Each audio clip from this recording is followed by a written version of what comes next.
And we're live. Hello, everybody. Welcome to the 11 Bang Bang Reload Show, probably the biggest one we've done yet. And if you couldn't tell from down here beneath us, we got Rob from British Muzzleloaders.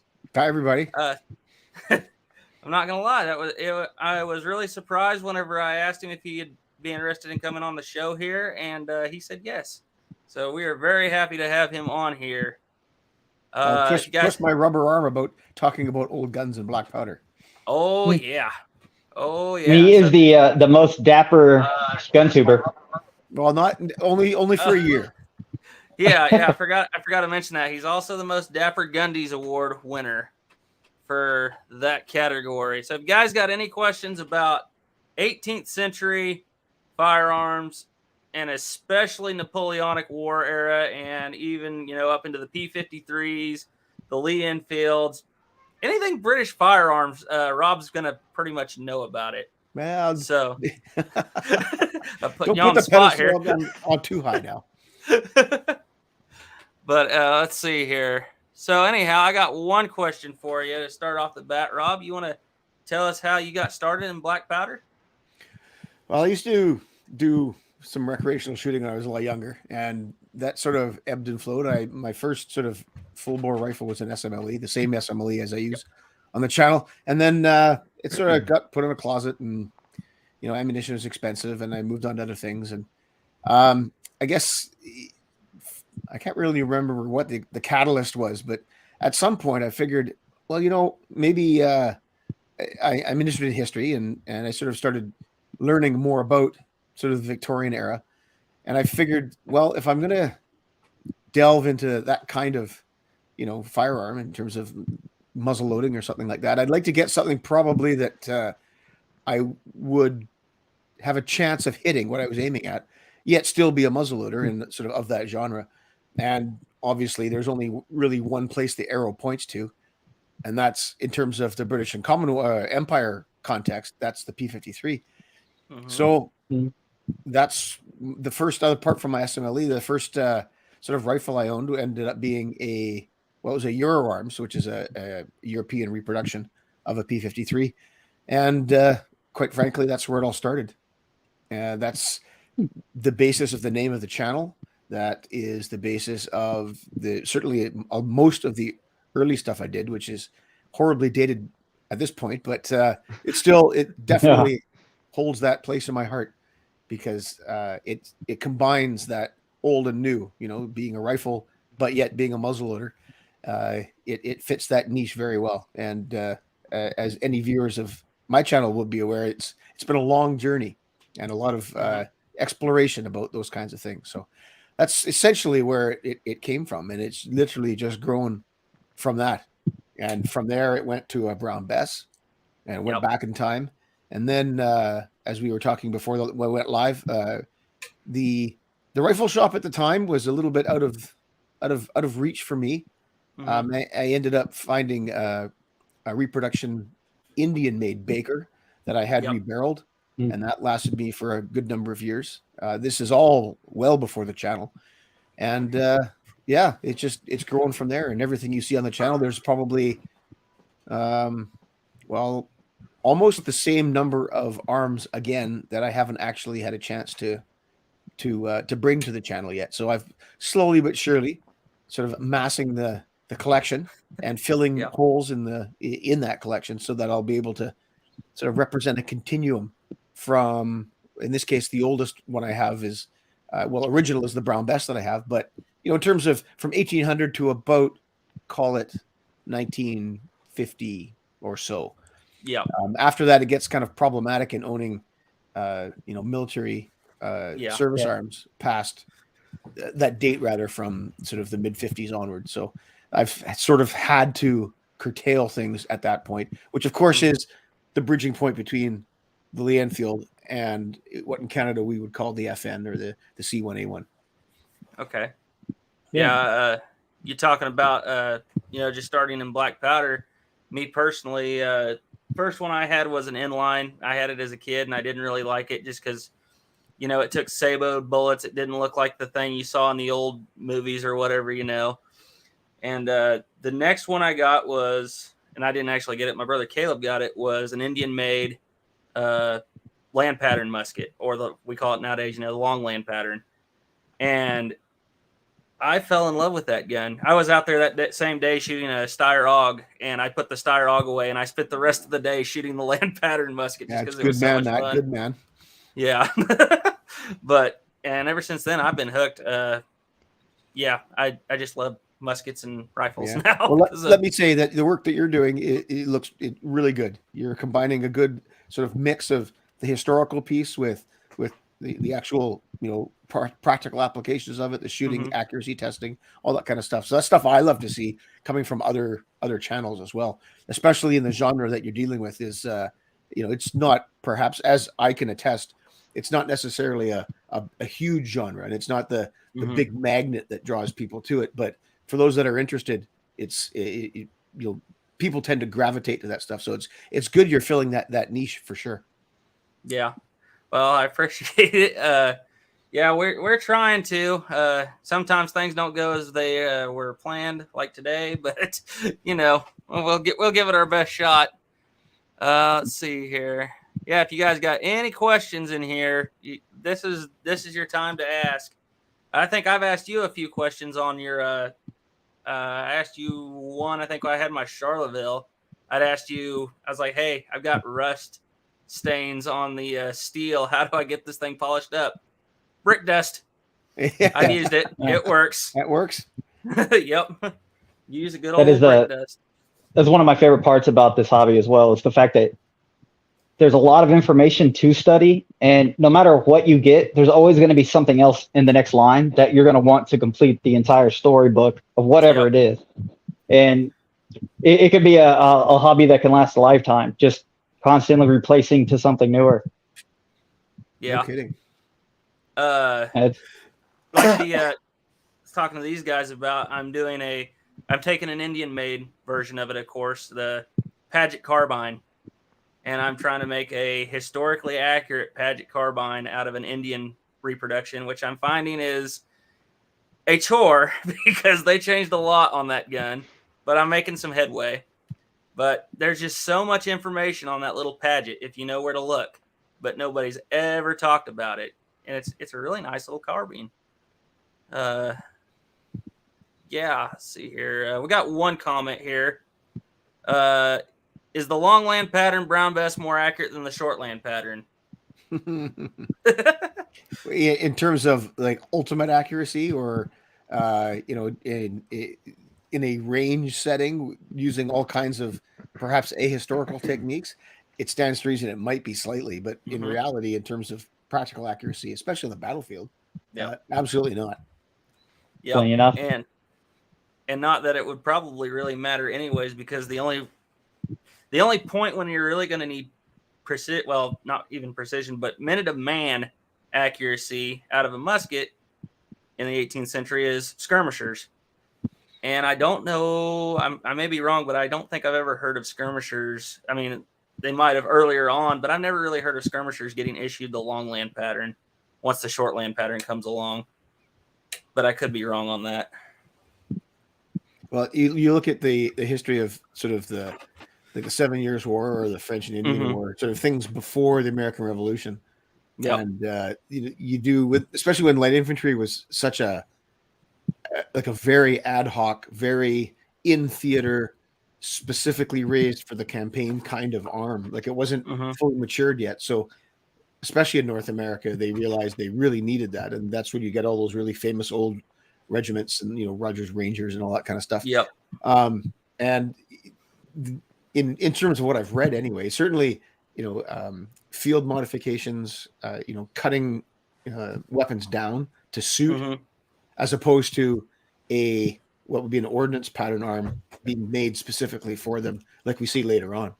So, it took, that's, maybe 50 years almost before the light infantry arm sort of fully matured and became in British service, of course, and became a permanent aspect of the British Army anyway, and by extension, those are the Empire. So I believe, and I'm trying to think here, because I know the British adopted the P-76 or the pattern 1776 rifle, but they only adopted 1,000 of them. the 800 that were British made and the 200 Hanoverian designs guns. But you really don't see, like you were saying, you really don't see that. I may be wrong. I'm trying to think here. The British start to get that light infantry rifle at around 1800, correct?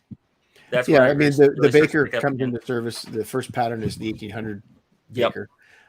It's also important to realize that where the lineage of that comes from, and you mentioned the 1776 rifle. Yep. That came out of an identification that the rifles that had been brought over by the Germans, Mm-hmm. right, The, and their tradition of light infantry, that Jaeger tradition, and Yep. those short, handy rifles that they gravitated to. Well, they brought them with them, and their way of warfare, which obviously Mhm. flourished in certain aspects in North America. So, when you go back that extra step, as DeWitt Bailey has so well established in his book, that's the one. Mhm. I And brought it with me. yeah, that's good. I think mine's on the shelf back here somewhere, down here or over here.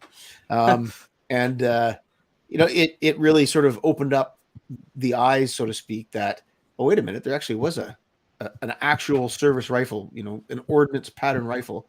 Well, almost two patterns really, because as much as the Hanoverian one and the British one are of the same family, they do have a very different look to them, and one is very Germanic and one is very British. But the overall tradition of it, the sort of medium bore, short barreled Jaeger rifle with a scroll type trigger guard, all those kinds of things, you can definitely see that lineage, and it's carried right forward to the Baker.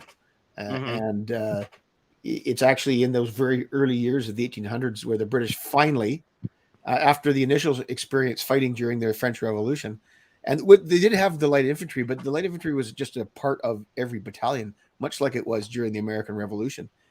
And they realized that the French way of warfare dealt a lot with light infantry, and they needed something to counter the larger numbers. And they ended up going with three regiments, which were all single battalion organizations. And they brought them all together in southern England, and they trained them extensively. And these particular ones were picked because of either capabilities or something that the establishment saw in them in terms of the manpower, the character of them. Mm-hmm. And what you get there is the genesis of the permanent established light infantry arm within the British Empire sort of armies. And that forms initially a brigade, the Light Brigade, which then grows into the Light Division, which you see in service during the Peninsular War in Spain later in the 1810s, essentially. Yeah. And there's upwards of 10 light infantry regiments by the time of Waterloo. Mm-hmm. Yeah. Because there's a need for that kind of capability on the battlefield, but you can trace it back. Well, obviously, as we just mentioned, you can trace it back in a straight line, unbroken, to about 1800 or 1801 when the battalions went to Shorncliffe. 1802, maybe. The exact year is escaping me, but it's around there. But that sort of corporate knowledge of what light infantry was within the army, but just not at the same scale. And you go back to the American Revolution, light companies were a fixture of all British infantry battalions, and certain attention should be paid to the fact that the army in general, much like it did in the Peninsula, really adapted itself. The British Army I'm speaking of adapted itself to the conditions of warfare in North America, and the use of what otherwise would be considered light infantry tactics, more extended order, faster movement on the battlefield, all that kind of stuff, really took hold across the whole British Army as the way they needed to operate in North America, which is a really good point that is often overlooked. And not trying to, how do I put it, be overly simplistic about it. But... No, not simplistic, but often in the American context, that aspect is either forgotten about or ignored, or simply not understood. It is. Right? Yeah, I definitely understand where you're going for that. That was a point I was going to bring up because, like I was saying, the British basically adopted the rifle as the Baker in 1800, and that was the big adoption of that rifle. And over here in America, we kind of go with the whole theory of, the Revolutionary War we talk about, a lot of guys will say was won by the rifle, that's a myth. But America doesn't adopt an actual official rifle aside from a handful of, I think, 1790 and 1792 contract rifles. They don't really adopt one until 1803 with the 1803 Harper's Ferry. So yeah, we actually were a little bit behind the British on actually officially adopting a rifle for our standing armies. Right. Aside from like militias using rifles. It's something that's interesting to me though, is that trying to place in context when you talk about the adoption of a rifle in terms of military service, then yes. To say that there's a difference or they relate to the game, especially in those times, 1 or 2 years, it matters absolutely not, because they may adopt something, whether American or British, in a given year and lend that number to the pattern of whatever arm they're talking about. But that's when they adopt it. Then it has to be built in the suitable numbers. It has to be put into supply depots, and it has to be shipped to the various units that need them or have been chosen for them. So this process takes a while. And in the case of the British, it took a year or two for the rifles to be made and then issued, and then the troops to train with them. And certainly in British service, the rifle is not it's a specialty weapon. Within the greater light infantry arm, for sure. That the training that a rifleman receives is the same tactically in terms of where to stand and how kind of spacing that you use and the tactics you'd use on the battlefield. Their tactics are exactly the same as would be used by the red-coated light infantry regiments, which of course would be armed with the Brown Bess, a smoothbore musket, right? So it was just the capability of that rifle. It was obviously different and much superior in certain regard, but the tactics, the maneuver was common to all light infantry regiments, but also the light infantry companies within the various infantry battalions, right? Yeah. How do you think that on the British side they're adopting and using of? Because every time I've always heard about the American Revolution, they always talked about, especially with light infantry, they're starting to use a little bit more guerrilla tactics, a little bit, not a lot, but a little bit. How do you think that it went to the adoption and the creation of newer rifles when they started going from the European style of Napoleonic fighting to middle of the woods, more or less, still light infantry tactics, but a little bit of guerrilla fighting? Right. I mean, when you talk about light infantry and guerrilla, I'd say that they're very. They are different. They hold a certain sort of meaning when we just sort of use them like that. If you're talking about hitting and running and hiding out, exposing yourself at very opportune moments, often against weak, undefended, targets, which by definition then are not necessarily important, right? Because if it's really important, you're going to protect them, you're going to fortify the location, you're going to do all these things, and those by definition are not targets of guerrilla action.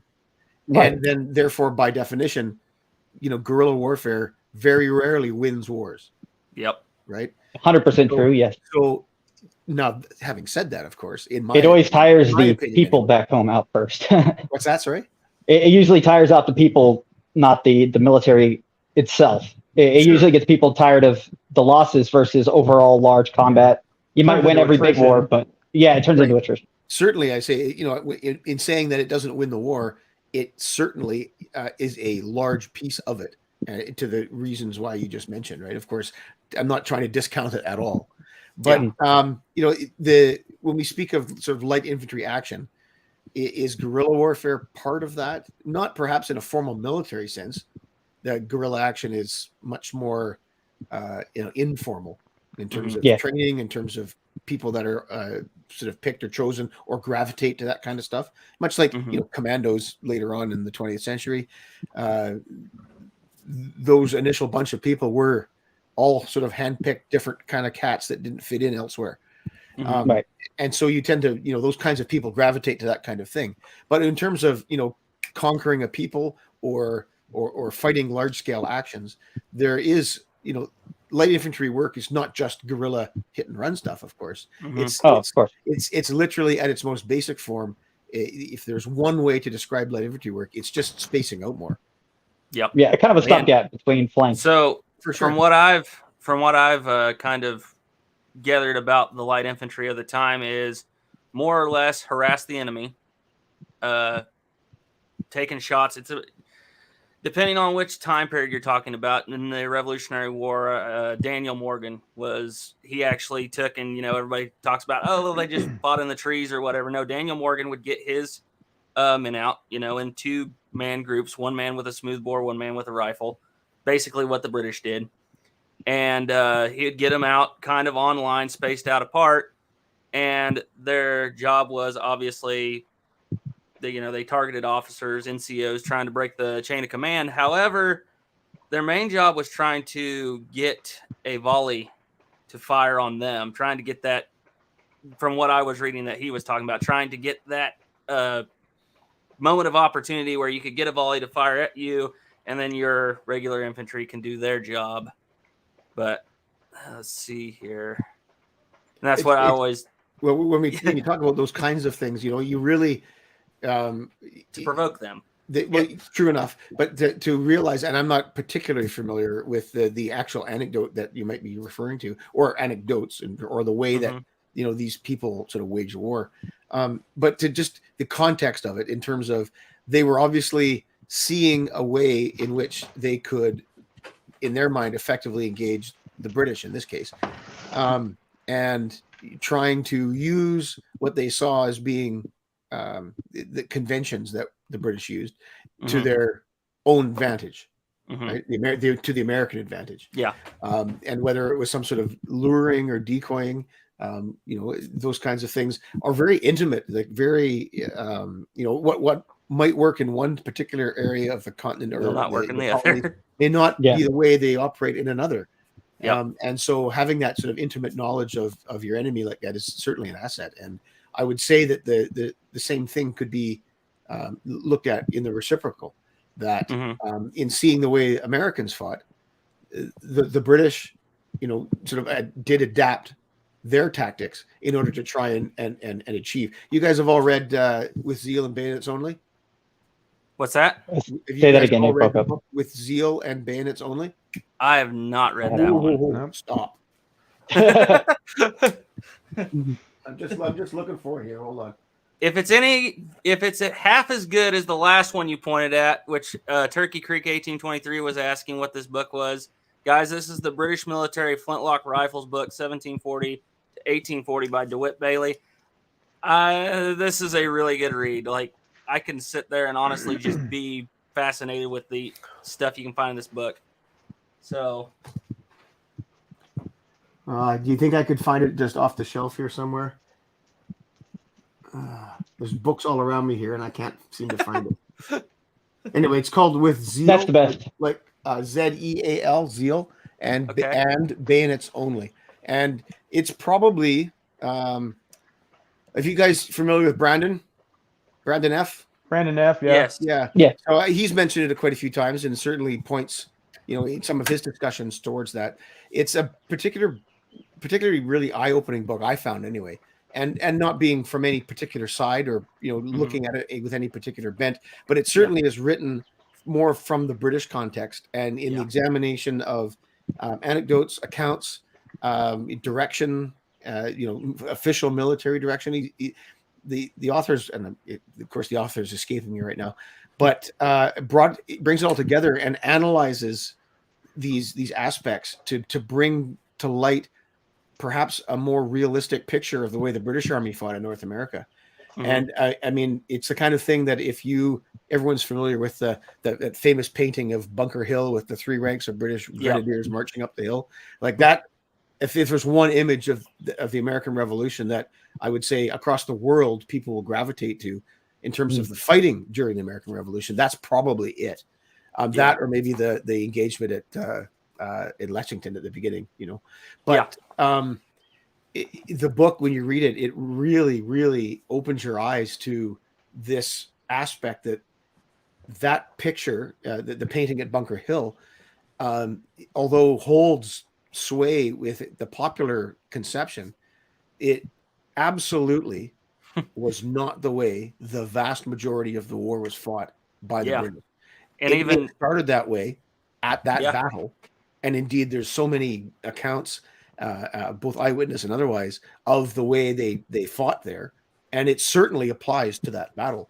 But so quickly after that moment, the army begins to change. It gets rid of all the fur hats and the super fancy garments, and the British army in the field ends up looking like something you'd hardly recognize. Are you based on DeWitt Bailey? Yes. Have you guys seen? Of course. Oh, there it is. You guys might be interested in that. Have you seen that one too? I got this one, which it's different. It's a lot smaller. It's British armed or small arms, the British forces in America. Okay. Okay. No, I haven't got that one yet, but I need to get it. It's by the same DeWitt guy. Bailey. Okay. DeWitt Bailey. And it talks a little bit about the 1776. But I would say predominantly the 1776 is covered in more detail in the Green Book. Yeah. But this is, as you mentioned, saw the dates there. It's a bit more comprehensive as far as that goes. But I mean, here's an example of a chapter. Oh yeah. You got to get it here. So I mean, British Army marksmanship. It talks a lot about that. It talks about ammunition, and it goes right through to the War of 1812, obviously. But I was going to just pick a picture. Here's, I'm sure you guys are familiar with. Was it Don? I can't remember how to pronounce his last name. Trioni. I can't pronounce it. Trelawney? Yeah, that's the guy. I mean, he's very good style of artwork. And, that's an example of a light dragoon armed with the aforementioned 1776 rifle. Okay. Right? Yeah. So acting in a dismounted light dragoon at the time would have been essentially a mounted infantryman capable of both mounted and dismounted action. And as you saw in that picture, he was carrying a knapsack. That's an example of there's another picture of that was an example of the British light infantry arm during the American Revolution. Yeah. There's a picture of a German. I say that in a colloquial sense, in a general sense. They're they were from all over the German states, but you can see there of the rifle he's carrying, which of course is a German Jaeger rifle. Yep. And that lineage, 1776, and subsequently the Baker draws on. It's a straight line, eh? Straight line. Yeah. That patch box is a pretty big giveaway. Yeah. I'm flipping through to show you, based on that uniform piece I was talking about, that the British Army in the field becomes something totally different to that Bunker Hill kind of characterization. So if you can bear with me as I flip through and find it. Yeah. I'm doing some flipping through here myself at the other DeWitt Bailey book. I just thought you might find this funny. I don't know if you probably have read the little book of British military long arms. It's just the little. I think it was one of his earlier books. Who wrote that? It's DeWitt Bailey. DeWitt Bailey. I've got one similar. Yeah, it's what goes through from like the 1600s to I don't know 1860 or something. But I find it funny because he goes through the muskets and the carbines, and he gets up to the rifles, and he writes in here. He says that the early history of the use of the rifle in British service prior to 1800 is sadly dimmed by the lack of documentary information.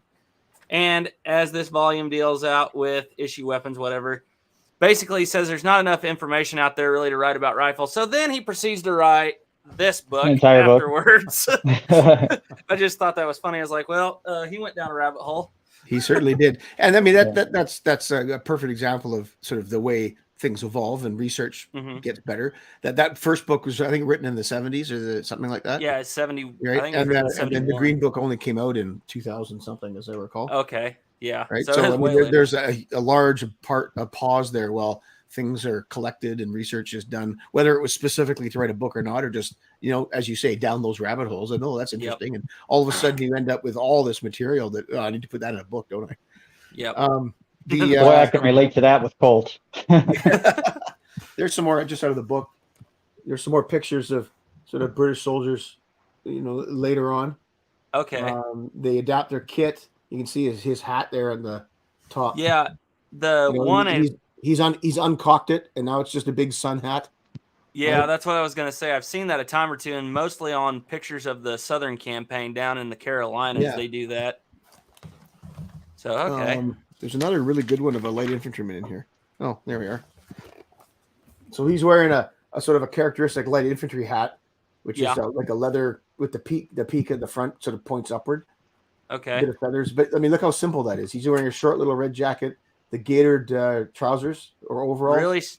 Really right? starting to see similarities going to the Napoleonic War uniform starting to Yeah, form with that I one. mean, and to an extent, I guess, but that right there is because that Bunker Hill picture with the cocked hat, the tricorn all cocked up and the standing in three ranks, marching, it doesn't work in the forest, but that does, doesn't it? Right? Oh yeah. Very low profile, not a lot of adornment. You don't need it, and so that book I was referring to with Zeal and Bayonets only really sort of, and I'm again as I'm talking, I'm looking past the camera here to look on the bookshelf to see if I can find it, because it really is something that that is fascinating. You're getting into that, Rob, because like for myself, I kind of study more of the Civil War to 1880, 90s ish, and not earlier. But it is kind of fascinating because the whole time I ever grew up, it was always looked at that the British never adapted. They just kind of stayed where they are. That's kind of the way I've always heard it or seen it. And it's kind of fascinating to see that they not only adapted, but they adapted quickly. Because I mean, you're obviously going to if you're seeing what works and what doesn't. Mm-hmm. And it is fascinating to see how fast they adapted to that, changing of uniform, changing a rifle, everything to adapt to a force or wherever they're at for the ability to fight. The rifle piece, I think, it needs a bit of just sort of contextualization there, because it as you mentioned earlier, there was 200 German versions and then there was 800 British versions, so 1,000 weapons, some of which are going to be in store, held in reserve. They're not going to issue 1,000 out without any spares. And so, when you look at the overall British commitment in North America, how many battalions? Quite frankly, I can't tell you right now. You'd take an expert, but I know that the overall numbers, sort of by Napoleonic standards, are not great. Not very high. Right? Not very high at all. We talk of the largest battles being fought with sort of tens of thousands, right? Yeah. Total.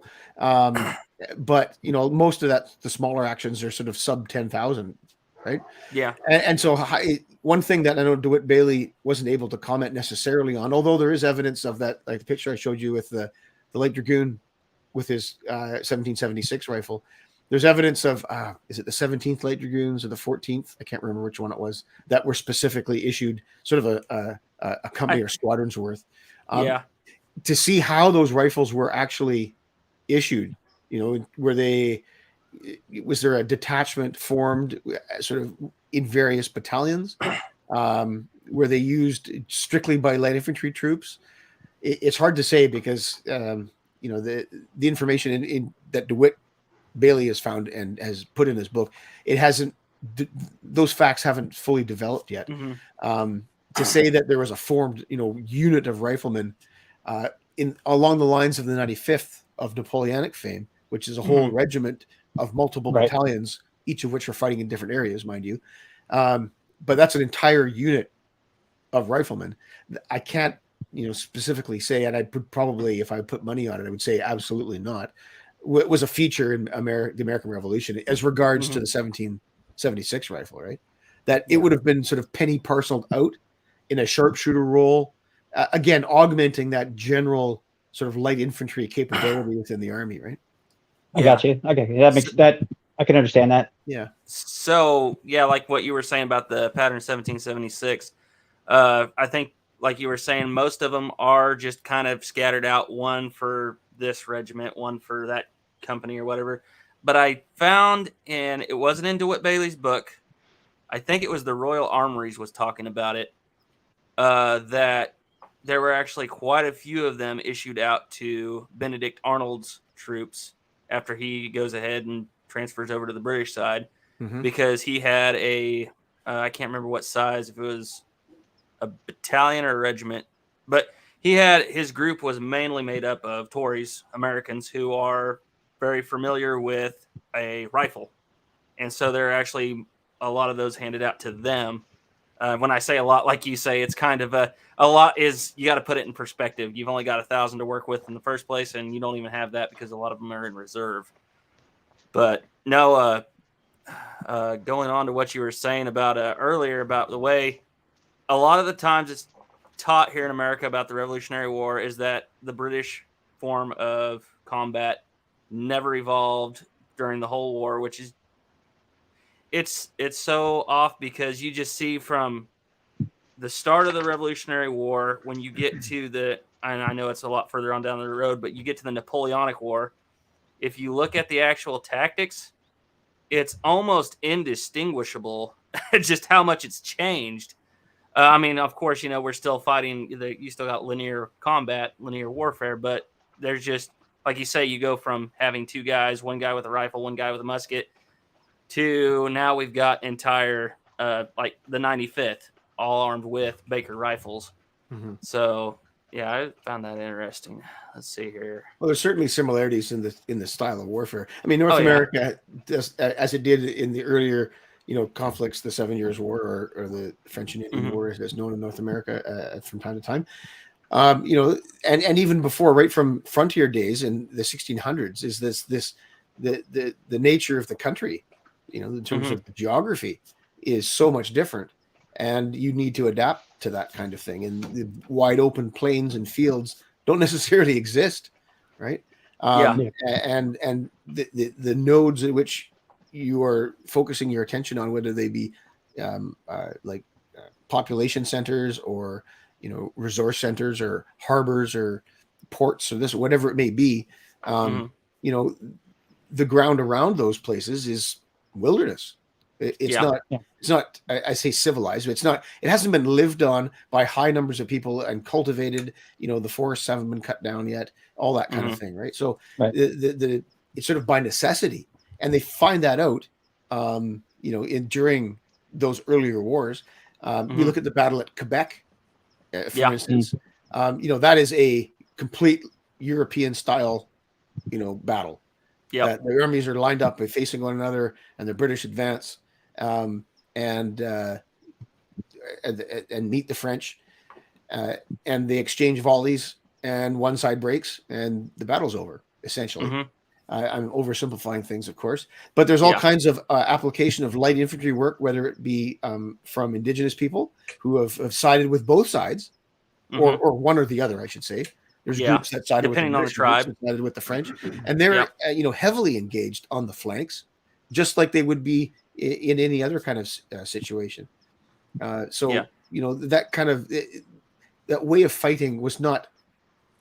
It may not have been the complete focus of any British or Empire army, but it was certainly understood to a degree, and it took something perhaps like the American Revolution, where a bit of a paradigm shifted for the British Army anyway, to really, I'd say embrace, but out of necessity really, is to change, right? And to really sort of double down on, we need to adapt our tactics and our ways of doing things to this environment that we're in right now, because clearly we can't apply, very close dressing and, massed troops in the middle of, forest or old growth forest with massive trees and all this kind of thing. So it becomes something that out of necessity is bred. And then, of course, after the American Revolution, that whole emphasis, they call it the American Scramble, which is the British tactics of the era were actually based on a 3-rank formation. And coming out of the 1700s, it very much is. And that actually exists up until the early 1800s, technically in the drill book throughout the entire Napoleonic War. But in North America, they almost immediately moved to a 2-rank line. And when applicable, especially once the army starts training and adapting to the new paradigm, as it were, they open the files out, they space people out more, so that as you're advancing, oh shoot, there's a tree in front of me. Well, I have room to move to my left or move to my right, so that I'm going to do so, so I can get around that tree, instead of bumping into the guy who's touching my shoulder on both sides. Right? Call that funny, but my time in the military, I would have seen somebody stop at that tree and stay there. No joke. Mackenzie. When we would do boards, Mackenzie. When we do promotion boards, our sergeant major for fun would tip the chair on its side, and I'm not joking to you. 5 out of maybe 10 would sit in the chair sideways on the ground, like sideways. Not joking. It's that's kind of why when I hear about McKenzie, it's like you got it perfect. I'm curious. Did you serve in the military, or did you learn this from reading? Mackenzie's just a figment of my imagination. Because you nailed it on the head so well that it's almost like I would have thought that you would have probably at least spent several years in the military. Because we all know a couple of McKenzies if you serve. Oh yeah.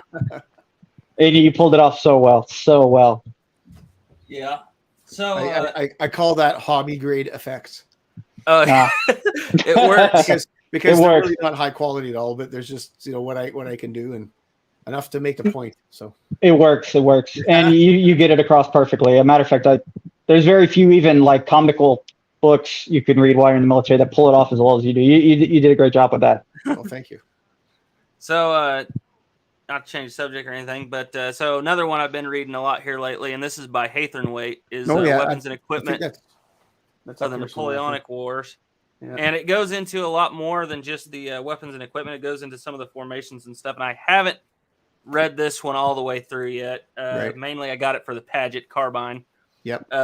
Which there's very little information in there on the Paget. But so you're talking about the formations and how the British switched from a 3-line to a 2-line in the Revolutionary War. So what about when we go back to the Napoleonic Wars later on down the road and you're facing the fairly infamous French column? Right. Do they go back to a 3? Yeah, no. As I say, the drill book maintains 3 ranks all the way through the war. The drill book comes out in 1792, and then subsequently there are abridged versions, sort of not dumbed down, but some of the more complicated stuff is taken out so that you can focus on the stuff you really need to know. And those editions come out sort of in. I've got them. A lot of the digital versions are out there. 1807, I'm thinking. I'd have to look through my list, but they come out subsequently, and sort of the 1792 gets amended right before Waterloo in 1815, and so they start and change some things, making emphasis on things they found that are more effective. But in terms of the formal sort of battalion on parade, it still remains a 3-rank line, but for all intents and purposes, it becomes 2 ranks, and by the time the army's sort of well committed permanently in Spain, it's 2 ranks is sort of the way it is, and no one would even think of using 3. Yeah, and it's just, is it partly to do with sort of the British way and that experience of the American Revolution had some lasting effect? There's a really good book on British light infantry. Oh God, I wish I had the list I go through. I'd find all these books so I could hold them up for you. But it as well is a very telling volume. It's called the British Light Infantry Arm or something along those lines. But it goes through and it just talks about the development and the institution of that permanent light infantry piece from 1800-ish on.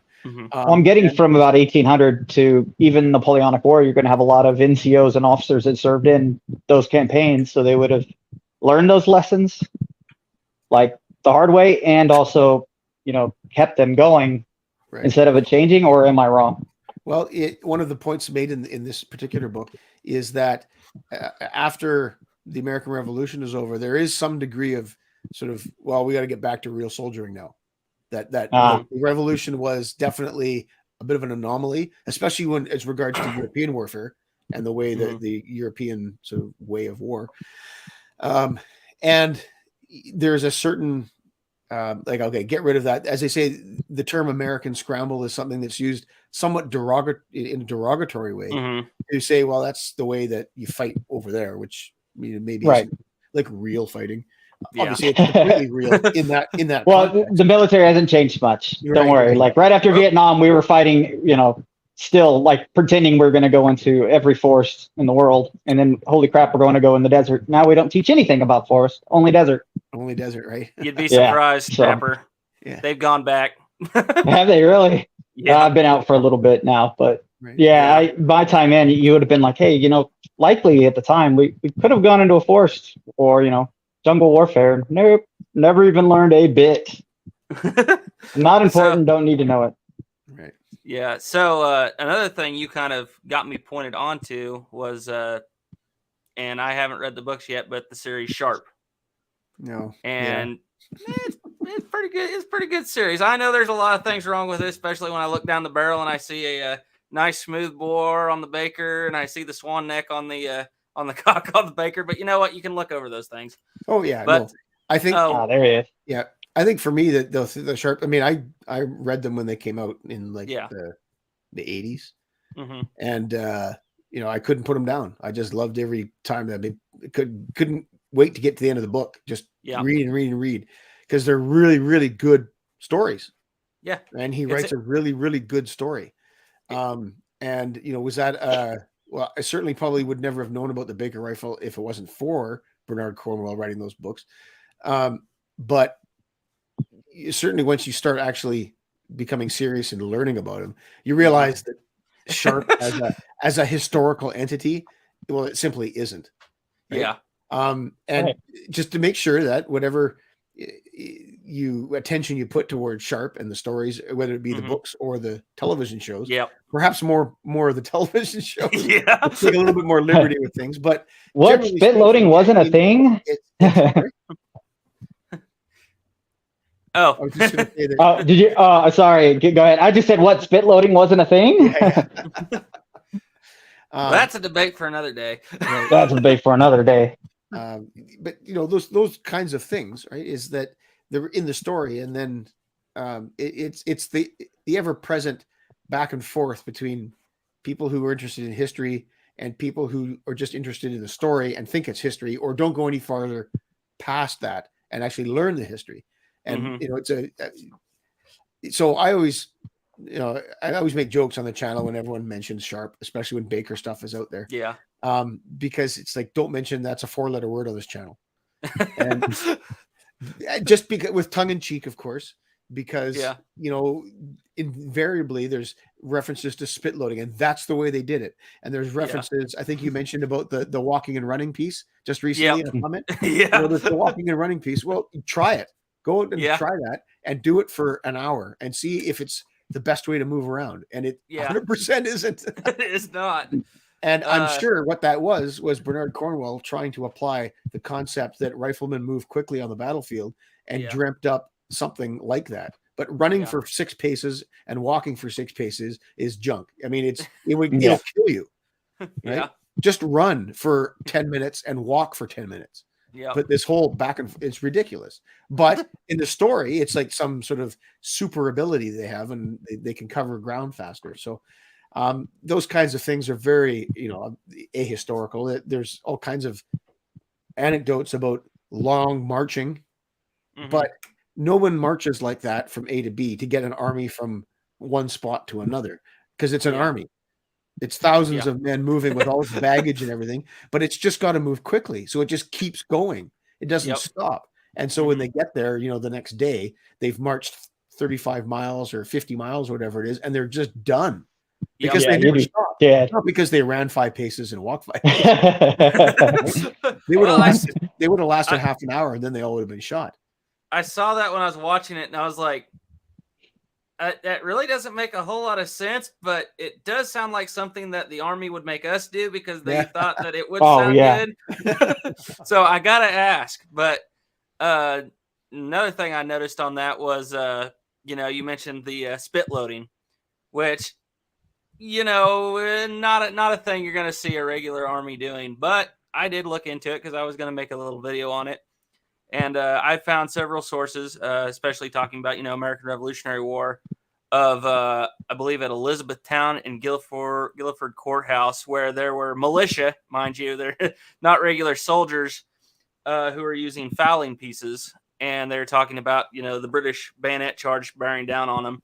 And a lot of people talk about the militia kind of in a derogatory term. They always tend to break and run.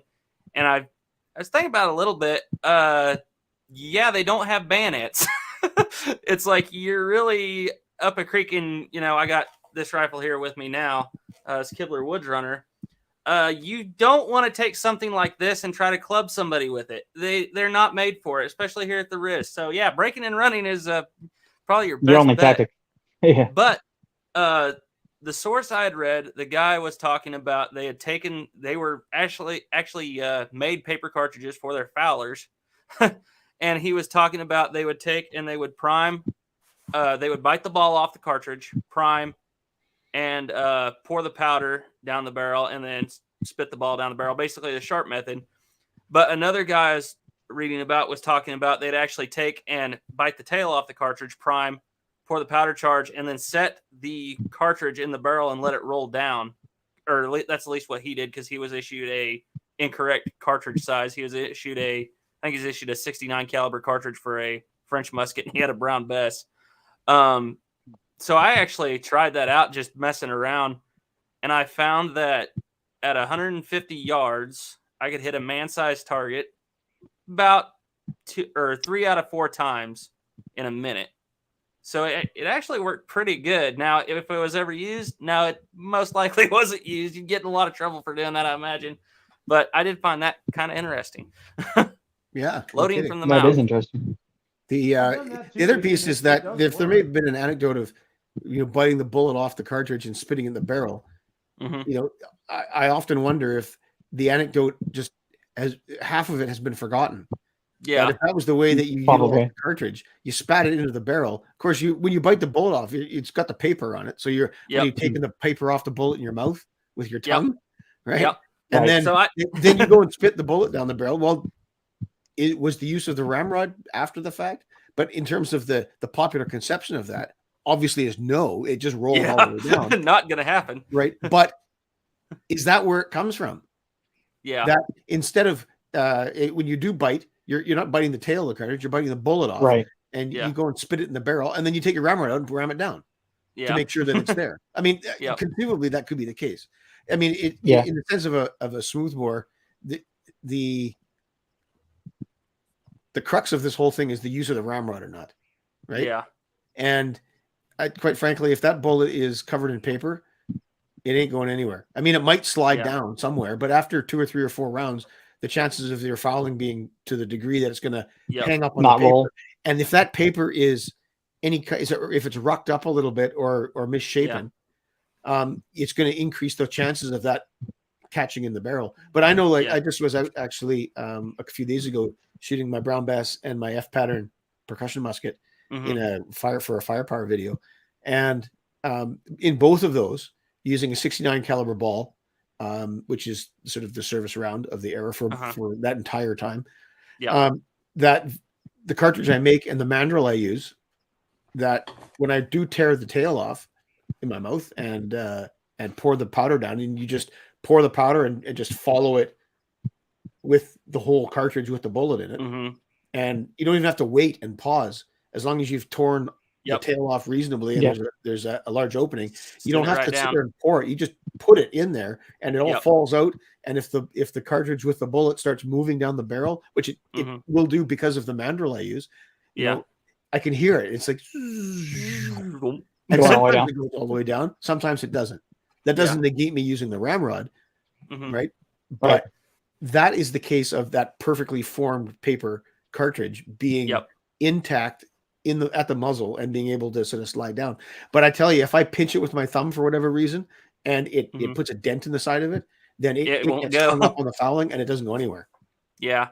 Right? So you were talking about ripping the paper off in your mouth or whatever.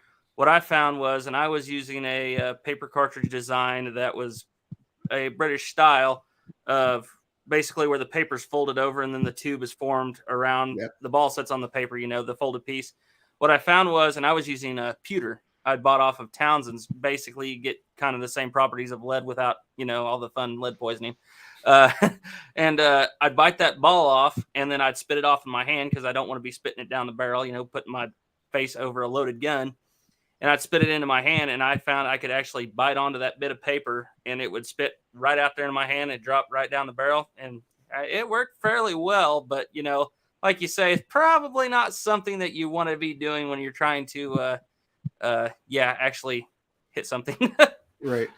Well, and in the sense that, I mean, all these smoothbore muzzle muskets, they were intended, especially in the military context, when you're trying to form that Continental Army, for example.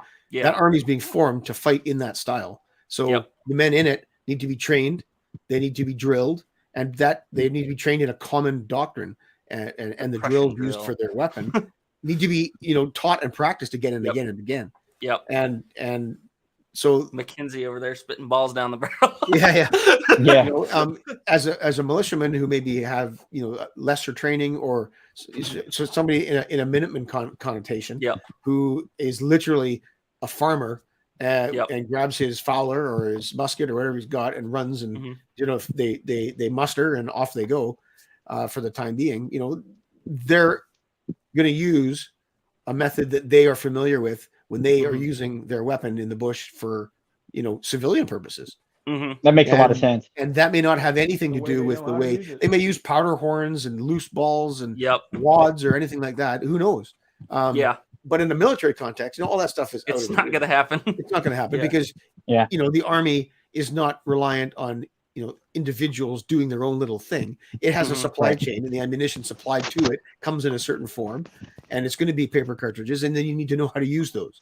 So, again, it has to be contextualized. Did it happen? Oh, sure, it happened. Was it the doctrine of the day? No, it wasn't. Absolutely not. You get in big trouble. What were you saying? What were you saying, Jake? A while ago, I couldn't hear you, buddy. About what? Which part? Never mind then. We'll keep going. But I think where a lot of that, because like I was talking about, that was militiamen who were doing that, farmers, as you stated before. And I think a lot of that comes from one source that I found from Miles Standish had wrote a manual on what people had needed to know or drills for defending themselves when they came over to the Americas in the 1620s. And he describes, at first he talks about people need to be bringing a gun of musket caliber, 70 caliber or greater. And he specifically speaks of have a round loaded in the gun, basically.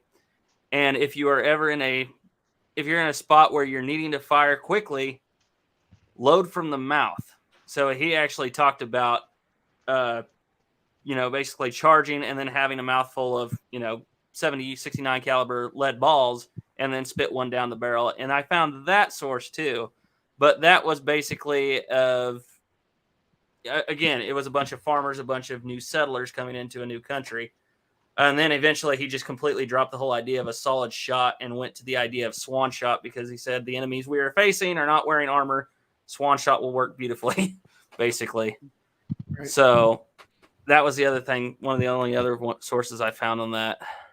Now, I'm interested to know, though, was the detail surrounding that way of loading, was it complete, or did it sort of end with the level of detail that you just said? No, when you say load from the mouth, was that all he said, or did he go on to explain what that meant? He went into explaining to what that meant, so I can't think of the quote off the top of my head, but basically what he was saying was carry a mouthful of solid round ball, musket balls with you in your mouth whenever you're in this situation. Put a mouthful of those balls and spit them down the barrel. So it didn't really say how many. It didn't go into great detail. Now, the detail was, and I wish Garrett was here because he could explain it a little better because he's studied this a lot more than I did, was that basically you should have at least one man with a firelock, as they claimed at the time, because they were using very early snap haunces and such, and with a group of guys with muskets. So that way you at least have somebody who can shoot right off the bat instead of having a bunch of guys trying to light their match cord in the lantern. Right. But yeah, there was actually a lot of good information, but I remember that specifically talking about loading from the mouth. Right. That one source there. So and specifically not using the ramrod? Yes, specifically not using the ramrod, just spitting the ball down the barrel. Right. Really? But then, like I said, wasn't there a tap loading too? I've heard of something about tap loading. The tap loading, what was it I found on that? There was a person, well, it wasn't really a person. It was a Native American thing where they talk about they would drill out the touch holes fairly large on muskets that they'd have, cut them down, and they also loaded from the mouth. Whoops. I don't know if I'm still there, guys. Yep. Something You're wrong still with my here. You're computer. still You're here. still here. Oh, okay. I don't know if something popped up there, but Michael Badhand's got a very good video on that where he actually had a French Charleville, and it was cut down to about yay long, basically pistol length. And he was talking about they would take often and pour powder charge down the barrel with the hammer closed, or the frizzen as some people call it, shake it, spit a ball down the barrel, and then try to fire it before the ball rolled out. I was like, yeah, okay. I couldn't imagine you could do that for very long anyways. The fouling would probably get so bad, just like Yeah. earlier. Well, you Probably raise a good point, early. though, is that it's the instant that the weapon becomes pointed down to any degree, It starts to roll. because It's if gonna that roll. ball can roll down to the powder, it can roll out to the muzzle too, can it? Mm-hmm. Yeah. You would think so, yeah. Common sense would dictate that, yes. But anyhow, going kind of back into the Napoleonic War things, the French column. Right. Can you tell us about dealing with the French column? The diagram that's always used is a French battalion and a British battalion Mm-hmm. in isolation. Yep. And to sort of to prove the point of the superiority of a line versus a column and whatnot. Mm-hmm. The French way was well, I would say more nuanced, but it comes out of the Revolutionary War, like the French Revolutionary Wars of the 1790s. Mm-hmm. And they formed mass conscript armies. And they basically, it was called the levée en masse. And that they would create this army, and they would train it on the march. That they would form it in this part of the country, and then everyone would start converging on the chosen point. And as the armies and the parts of the army are moving towards that concentration point, or towards the front, or wherever sort of area they need to go, that they're actually being those who have newly been either conscripted or joined are being trained on the march. There's no depot. They don't go off and get some sort of basic training or anything like that. Yeah. But especially in those early years, there's very little capacity for high levels of training across the army. So what they end up gravitating towards is the bulk of the army being this levée en masse, this sort of quasi-trained, revolutionary, inspired people who are exceptionally well motivated, but undisciplined. They haven't been, serving in a military context to the degree that they are what would normally be considered. So quantity more than quality?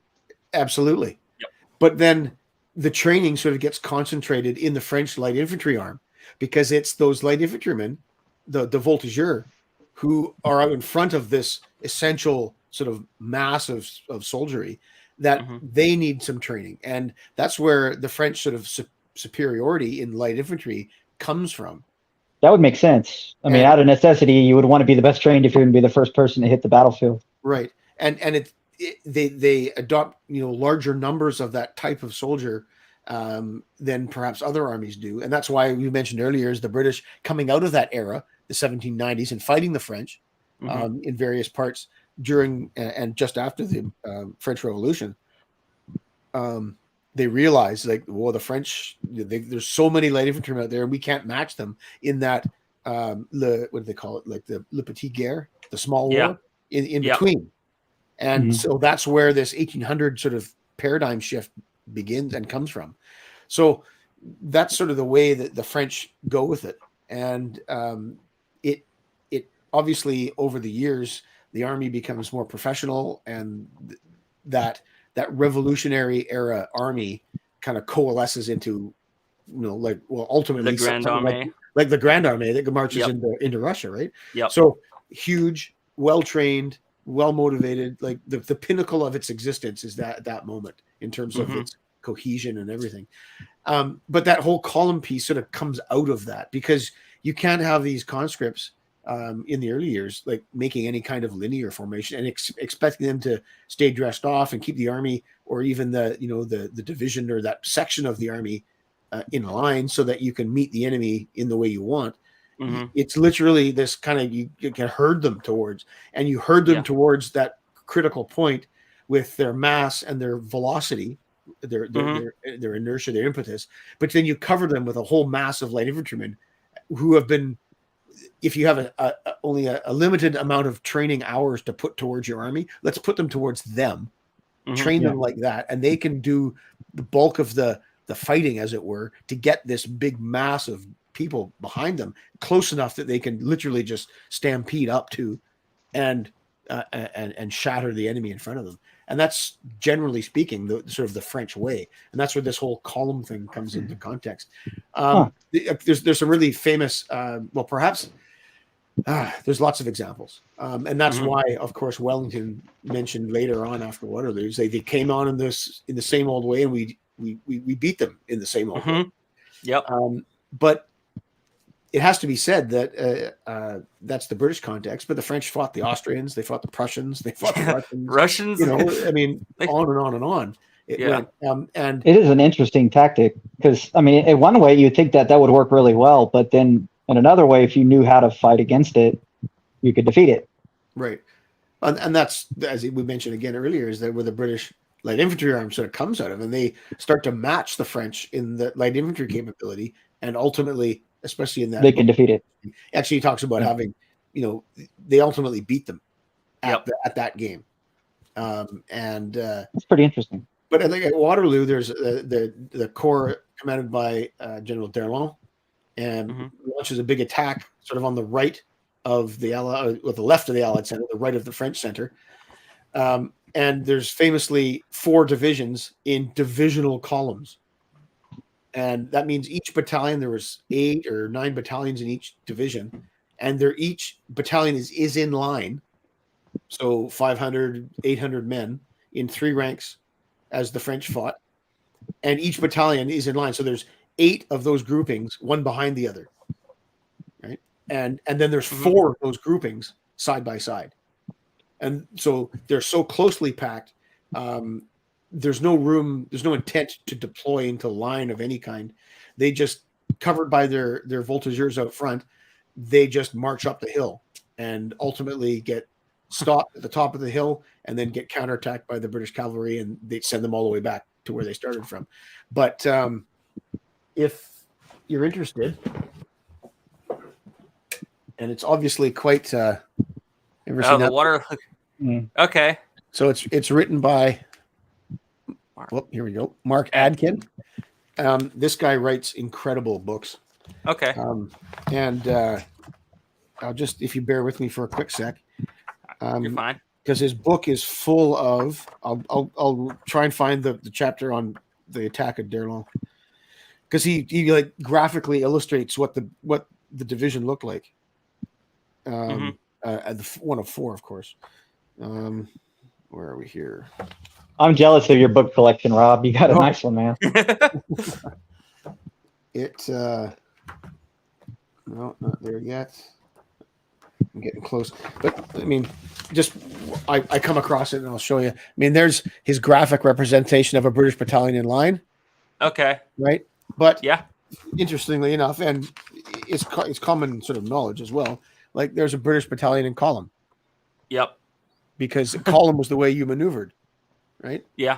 And then you deployed into line after, either for defense or attack. So, here we wait, where are we? There we are. So there's a French in a column of attack. Yep. Which is a French battalion with 6 companies, and as you can see, the 6 there, and then as we move across. Sorry, here, hold on.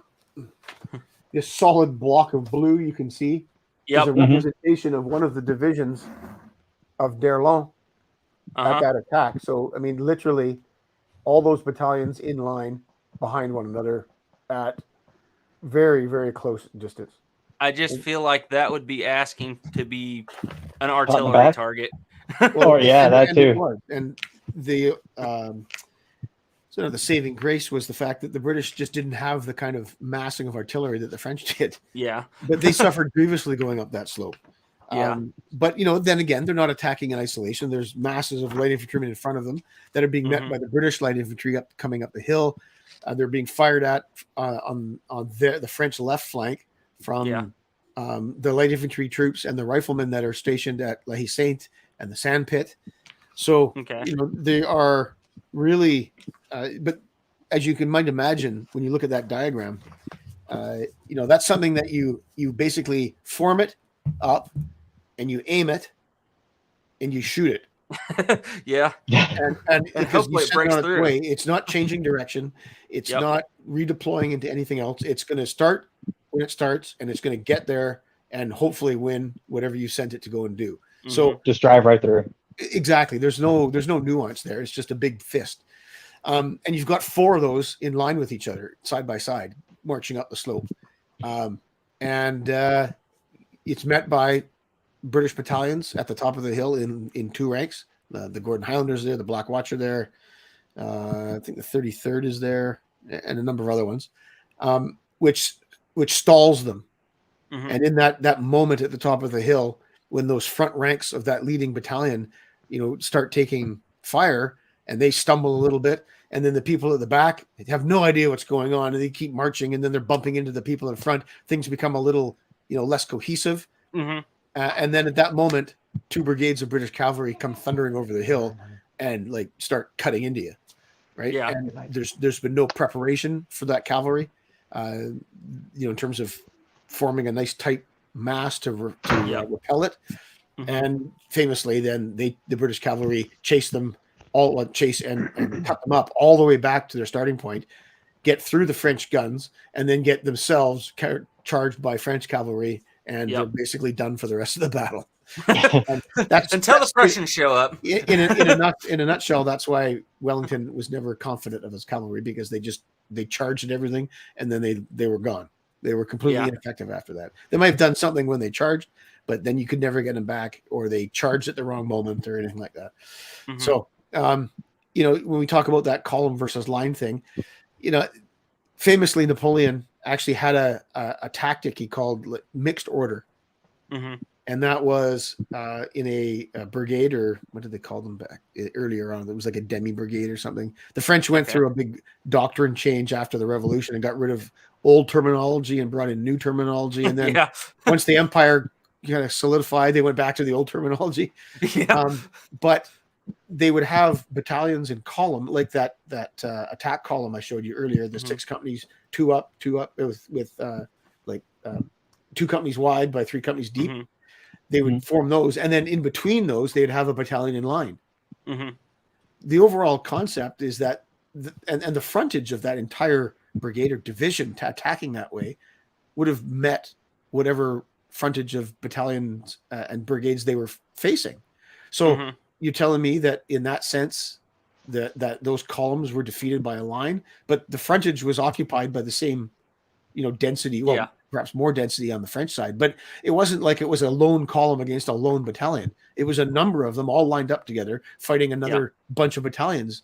So there's a bit of nuance that has to go with that, I think. And a lot of it comes just with the tactical, reality at the moment. The guard at the end of Waterloo attacks up the slope famously. And Adkin actually talks about, well, they were probably advancing in square. Because of what had happened earlier in the day. They didn't want to get caught by cavalry making their attack.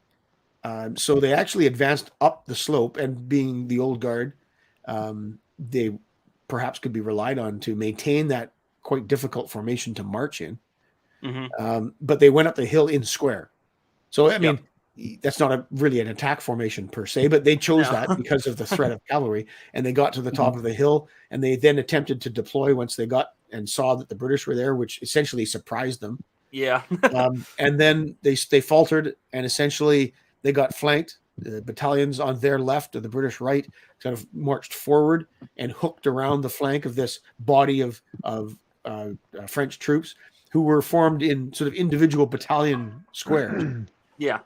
And it just that moment, and they were unable to sort of stick to their guns, as it were, no pun intended. And they ended up, obviously, that was the panicked and battle, and it was over after, right? So you talked about British cavalry and Wellington not being fully I can't think of the word, but fully trusting in their abilities. Is that a usual thing with the British Army? Like, would that be a thing you'd see in the Revolutionary War? Were they very quick to attack? Yeah. Because I can think of one battle in particular. It's coming to my mind: the Revolutionary War, Battle of Cowpens, which I'm sure you're fairly familiar with. I certainly know the name and whatnot. I can't Yeah. claim to any kind of great understanding of. I could probably find a Yeah. book on it and learn it, but off the top of my head, not right. But I know the name, and I know that it was fairly significant. Yeah. Yeah, it's basically it was the turning point that nobody wants to talk about. But basically what happens is Tarleton, Bannister Tarleton, he's a British I believe, yeah, he was a colonel at this time. He is supposed to sit here and wait for Cornwallis to join him. Cornwallis is off to the north waiting for Patrick Ferguson to bring all of the Tory volunteers to join him. Problem is Ferguson is obviously never going to join up with him because Ferguson is lying dead up on Kings Mountain. So Cornwallis is basically sitting over here waiting for something that's never going to happen. Tarleton is in charge. He's supposed to be just kind of watching and seeing what's going on. He gets a burr under his saddle, basically. He sees a big line of American militia on a ridge line, and he thinks, well, that's easy target for my dragoons. I could send my dragoons right through there, and I could smash right through the middle of them and send them running. It's militia. And, of course, he had riflemen, Morgan's riflemen, actually stationed out amongst the in the battlefield, kind of picking off, harassing, and breaking morale. But what happens is they send in Tarleton sends in his full line, basically up the side of this ridge line, and sends his dragoons in, and they engage Morgan's riflemen. Of course, they break. They're shooting rifles. They're not in any way meant to engage against musket fire at close range. They break. They fall back in with the militia. So then the line of British regulars, militia, coming up against each other. The militia fire 2 rounds, and then they start running. They start breaking, and they are legitimately panicking, even though they were told they were supposed to fire 2 rounds and run.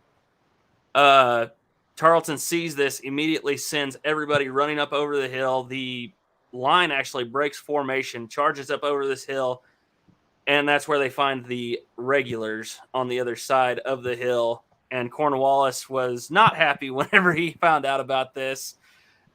Basically, that is where he was facing Daniel Morgan, I believe. Daniel Morgan, Francis Marion, and the third one is, I want to say Henry Lighthorse.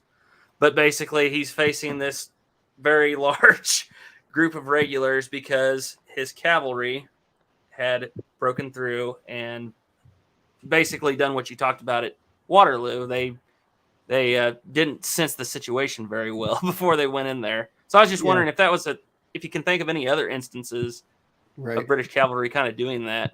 I don't know if those two are really sort of tactically similar. Wellington was sort of guarded in his praise, in the sense that they were well mounted and well trained, like appointed, but their discipline in attack was not what he wanted. He wanted attacks to be made and then reform and then come back into reserve for the next time. Okay, and that often became not the case. Running around charging at everything is a phrase that gets used in that context from time to time. Yeah. I think the Tarleton example you gave, I mean, quite frankly, tactically, if you understand a situation to the best of your understanding, in the sense that that's what I'm looking, there's the enemy and they're breaking and running, and I have mounted men at my disposal. Quite frankly, that's what mounted men are for, is when the army breaks or the enemy breaks, then you get them in there, because now they're not formed and they're running away, and you can cut them up a bit. And you've got the mobility aspect with your horses, and you can catch them. So, I mean, to say that was an example of bad discipline or on the part of the cavalry specifically, I don't know if that is the case. Was Tarleton which not hesitant, but was he premature in sending them there in the first place, which would point to his personal decision being maybe incorrect or not perhaps done with the utmost of knowledge that should have been there in the first place. But if that cavalry had done what they were intended to do, which is run out the hill, chase the militia away, cut them up a bit, and then wait or withdraw and reform. And what they ended up doing was going off on a tangent somewhere because they saw the baggage train and they went and looted the baggage train when they precisely at the moment where they were needed to reform and attack the right instead of the left. That would be an example of bad discipline. But I don't know if that necessarily would be the case that you just laid out at Cowpens in terms of being over the hill, finding the mass of the American regular forces present, and then basically running into trouble because of that, right? Yeah. So another thing I forgot to mention is the night prior, none of his men slept. Like he kept his men going all night because they were chasing what he thought was the main body, and I can't remember which one it was. But basically, there was the river running through that area. They were trying to find a spot to cross, and he sent his guys up away to go plot a crossing, and it wasn't the actual one they were going to use. And he wore his men out, and I think that kind of played into a lot of why they were like, "Oh, they're running. Of course, we're just gonna take out after them." Right. But my thought was what I kind of wondered why he didn't do is he had light cavalry, why, and he sees the lines breaking. Of course, he's going to charge right in there. But you think you might have sent some of that light cavalry around to kind of do what they're supposed to do and scout around that ridge line and see, maybe what's just back there. Yeah. I again, to say the tactical decisions made at the moment are all obviously his assessment of what's going on is based on every single action he's fought against the Americans up until that point and their behavior before that. And, he made decisions based on what he thought was perhaps the right thing to do. And that's exactly what he ran up to. Everybody's tactical nuance comes from their own experience. Oh yeah, I've seen this before. Or you know what? Those guys in the red hats, those guys tend to do this. And guess what? They're doing that. And I know when they do that, that's what it means, and I can exploit that. And so let's do this. Let's do our thing now because they're at vulnerable point, whatever it is. But that's where that comes from. And and oftentimes I know that whether it's the British Army fighting the Zulus in the 1870s, and this kind of they ought to have known better. They made bad decisions. They did. Yeah. But so much of that tactical paradigm comes from hindsight. Fighting. In the case of the Zulu War, they weren't fighting the Zulus before, but they were fighting other tribes in Southern Africa, and everything they were doing and all the tactics they were using worked fine. Right, and the firepower that they were able to bring to bear was sufficient, and more so. Yet when it comes to facing the Zulu, now there's all this because of the disaster. Now all the navel gazing happens, and the judgment, and the you should have done this part. It all comes into play. So to say that should Tarleton have done what he did, or he should have done something different? Well, maybe what he did was perfectly feasible based on his own experience in fighting the Americans. Right? That there's a militia, there they are, they're running away, chase them down and cut them up. Oh yeah, it makes perfect sense because at that point, that's all he'd really dealt with. That's all they do is when you see militia, they break. and correct me if I'm wrong. Tarleton's Legion was certainly it wasn't a it was a formed body. It was a grouping of the army, but it was sort of this sort of informal, not unofficial. What's the word I'm looking for? He had a lot of Tory help. Right, but I mean, it wasn't a formed body of regular soldiers, right? His legion had a number of aspects to it, and it was more like like the Jeb Stuart kind of model. Yeah, able to roam and rampage at times. Oh yeah, right. Harass. Yes, right, harass, and so his style of warfare, all the countless little actions that he fought in, would have led him perhaps, and I'm just postulating here. I'm not, telling you how it is or anybody else for that matter. But in the context of the story, as was just laid out, maybe that he thought that was exactly what needs to happen. And the 3 times he did that before, it worked every time. Yeah. But this time he was caught by a formed body of regulars behind the hill. And I mean, to say that and just sort of brush it off, but to say that he was completely wrong and he was ineffective. Well, wait a minute. Let's just look at the broader picture a little bit. And did he make a mistake? Okay, he made a mistake and it cost him the battle. Okay, well, that tends to happen from time to time, right? Yep. It seems to me that cavalry officers are a little bit. They're different anyway. they're a little free spirited. You just made the Jeb Stuart comparison, and I was thinking the same thing when you guys first started talking about Tarleton doing that. And I think you could probably throw Custer in there too. A little bit. Oh yeah. Well, I mean, really, when you think about it, that's their job, is to be that hammer. Like you're talking about, basically, if you can, hit them in the flank. So, but you can, especially you talking about heavy cavalry like cuirassiers or whatever. I was talking to Garrett about this the other day. I was like, linear warfare is not near. Everybody says, oh, it's just stupid. People were just doing it because it was the gentlemanly way of fighting. No, there were all sorts of perks to it, basically. And I don't know if you guys have ever heard of the game we used to play as kids called Red Rover. Basically, everybody links arms, and you send one guy to try to break through the line. And if you break through the line, you win or whatever.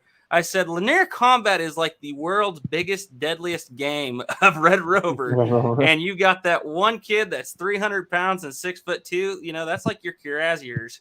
That's your real hard hitter, or like you're talking about the French column. Their job is to break through. And I think that is what Tarleton was thinking. Oh, I'm the fist. I can smash right through here.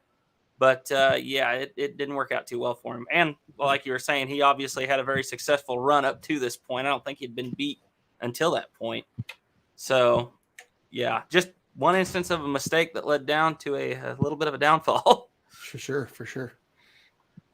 Let's see here. Yeah, well, we're pausing. I'm just give me a sec here. I'm going to try and find those books because I know they're around somewhere. Oh, yeah, go ahead.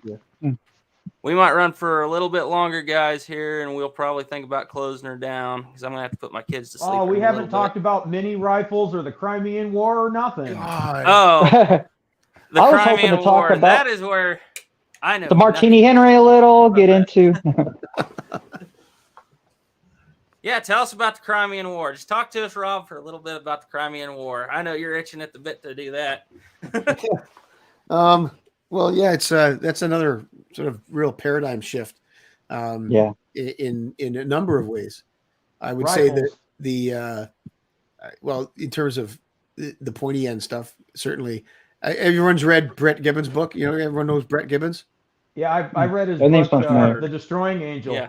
Yeah. So he's got now. There's the Destroying Angel. There's the English cartridge, and he's done one on what did he call it? It's on gunpowder, which might be interesting to you, Jake. I've read both of them. I haven't read the English cartridge yet. Okay. So obviously that one deals more with the actual complete ammunition. He talks a little bit about powder in there. Anyway, those are, very well written and very, admittedly somewhat niche topics, but certainly taken in a greater context, really draw attention to a very important, time, as certainly not only just within the British Army, but in sort of worldwide as well, right? Mm-hmm. So the British Army going into the Crimea is called the Army of the East, and for the reason that it ends up going there to the Crimea, it makes a stop in Turkey, and then it makes a stop in Bulgaria on the Danube, and then sets across the Black Sea again ends up in the Crimea, which is where the naval base of the Russians is. And on the way there, up until just weeks before the army set sail or embarks to set sail to the east, the army's armed with essentially the same weaponry that the army at Waterloo used, with the exception being that flintlocks have been replaced by percussion locks. But in terms of capability on the battlefield, as I'm sure most of you have used both, a properly tuned and attended to flintlock is quite reliable, except perhaps in the pouring rain. Whereas a percussion cap is just more reliable, right? In firing that round in bad weather, whether it's bad because of of rain or just heavy dew or snow or whatever. But interestingly enough, there are huge problems with misfires in the Battle of Inkerman in particular, which is one of the major battles fought by the British during the Crimean Wars, particularly the early part.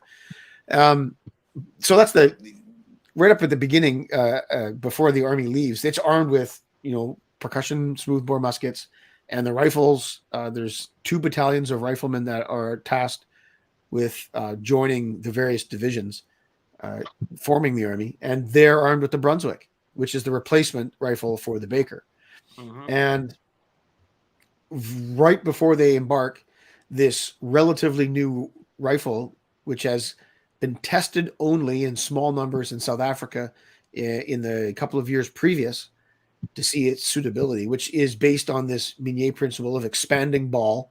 I say principle because there's, as Brett very succinctly lays it out, is that there are a whole bunch of people, Delvigne, Minier, Metford, and Hay, in the whole continuum of ammunition in the British context, they all have their role to play. But that bullet-shaped bullet, rather than a round ball with a hollow base, the intent is for that to expand into a rifling and therefore stabilize the bullet on the way downrange. The P51 Minier rifle is used, as they say, in South Africa for the first time in 52 in some of the frontier actions fought down there. And it's literally, we've got this new rifle, let's send it to what's happening right now. And that's what's happening right now and across the empire. Get it there. Let's see how it performs in the bush. And from all intents and purposes, it's very promising. The Eastern question rises, and they decide, and they've got, we talked earlier about that whole, the number of the year of the adoption of a weapon doesn't mean that it's in the hands of the troops at that time at all. So the Minier rifle is issued to the Army of the East, and that's the first place it goes in the entire army because it's the main effort of the entire British Empire at that point. In the year they embark, which is 1854. So that's the 1851 rifle being issued first time in large numbers in 1854. And literally the training on it needs to be developed, which is done by a number of commanders, Campbell in particular. On the way there, they're like, "Oh boy, this could be a game changer. How far does this thing shoot? What? What does that go to? 1,000 yards?" Up until this point, a Brunswick is sighted to 300, and a percussion musket, whether it be a 39 pattern or a 42 pattern, are sighted to, sort of 100 because it's a fixed sight, and it's meant to just help you and aid you in those engagements sub 200 yards. So now this thing will shoot 1,000 yards, and am I going to hit what I'm looking at 1,000? No, you're not. But, no. But that French column or that Russian column that is 100 yards wide and 200 yards deep, you might hit somebody in there. You will hit something, right? You'll hit something. So that's the context of this paradigm shift. And the shorter the range gets, the more precise the weapon can be, and the individual becomes capable of hitting another individual, but at far greater ranges than they were ever able to before. And of the 5 divisions that go to the east, all but 1 is issued the Minier rifle. Whether the rifle battalions, there's 2 of which that I think it's the 3rd and the 4th division, each have a battalion extra. A division at the time is 6 battalions, and there's an extra battalion of riflemen attached to 2 of those divisions. But they get the Minier rifle, and the rest of the infantry get the Minier rifle. And what ends up happening is, although the war is fought very much in the same Napoleonic context on both sides, Russians relying more on mass and momentum and denser sort of column-driven formations, and the British relying, as they have since the American Revolution, on a 2-rank line for fighting. But that column, as I showed you in the book, with the companies sort of lined up behind each other in varying spacings, they use that for maneuver. So if the battalion's got to get to the top of the hill, they'll march there in column and then deploy into line and to defend that hill or whatnot. And if they need to attack that hill, they'll march to the beginning of the attack and deploy into line and then march in line in the attack. So that's what happens at the Elma. which is the first major battle of the war. And it's, I mean, you look at the accounts and how the battalions maneuvered and the way they attacked. It's Napoleonic. They're marching shoulder to shoulder and delivering their fire, which becomes very apparent that it's quite effective against dug-in Russians. So there's not a lot of nuance that you can do there when the Russians are dug in behind redoubts and all that kind of stuff. They fight the Battle of the Alma, and then the Russians withdraw, and they don't withdraw right back to Sevastopol. They withdraw into the interior, and a lot of the forces from Sevastopol leave Sevastopol because they don't want to get trapped there because they see what's going on, and they're like, we don't want to all be in Sevastopol and be besieged. So let's get into the interior of the Crimea where we can at least maintain our ability to maneuver and see how it goes. And that's what they end up doing, leaving a large but not overall proportionally huge part of their army in Sevastopol. And the British and the French march down and they besiege Sevastopol, which is very poorly executed. And the Russians are able to supply and move material and guns and men in and out of Sevastopol for the entire siege. They have the freedom to do that because the siege lines don't completely cut the city off, which is like, isn't that Siege 101? But anyway, that's why the war lasts 3 years, right? 54, 55, 56. And ultimately, though, once the British and the French besiege Sevastopol, the Russians try a number of times to break the siege. And they try first at the Battle of Balaclava, when that interior army comes to the flank, and they try and go for the British supply base at Balaclava. They're not successful, but they're partially successful. And during that battle, which is not particularly infantry heavy, it's more about the taking of some redoubts that are manned by Turks, and then obviously the very famous cavalry actions, the charge of the Light Brigade, which everyone knows about, and the disaster that befalls those 6 regiments. Or 5 regiments, 5, 6, 5. And then the little known but much more successful and decisive charge of the Heavy Brigade, which is another 5 regiments of heavy cavalry, which at that point there's no real distinguishment. They have different uniforms. They all are carrying the same sword in theory. So there's not really much in the way. I mean, you look at how the Light Brigade met its demise, doing what essentially is heavy cavalry work, right? Charging guns. Right? Light cavalry work is that flank maneuver, the screening, the skirmishing, the gaining of reconnaissance information. That's light cavalry work. But in this case, because there really is no difference in cavalry at that point, and the same goes for the infantry as well. Although there's all kinds of regiments of light infantry and rifles, all infantry by the time of the Crimea is trained to one degree or another in light infantry work. And we see this come after Balaclava. The stand of the 93rd is an infantry action fought by a battalion with some attachments against Russian cavalry. They engaged them at 600 yards, which is unheard of up until that moment in particular British military history, but arguably in military history period. That cavalry attacking infantry might expect in the previous paradigm to be engaged at 100 yards. And so you better be in some sort of square or guard your flanks, because otherwise they'll ride around you and cut you up from behind. But in this case, Campbell says, no, in line, deliver all your firepower at those ranges. And they deliver 2, some say maybe another half volley. And that sends the Russians leaving. They're like, no, we're out of here. Because you can imagine that first volley at 600, with steady infantry, well loaded, waiting. The range has been effective. The sights are set, and the volleys is delivered at battalion level. That's at that point is probably 600, 700. I can't remember what the strength of the 93rd at that battle is, but it's somewhere around there. Because the winter hadn't set in and everyone hadn't died of cholera yet. But there's got to be some effect on a big mass of Russian cavalry, and those people must have been thinking to themselves, they could see the smoke from the discharge way up ahead. And they're like, oh, what are they doing? What are they? All of a sudden, somebody falls next to you, and you can hear the bullet whistling, whizzing by you. Like, what's going on here?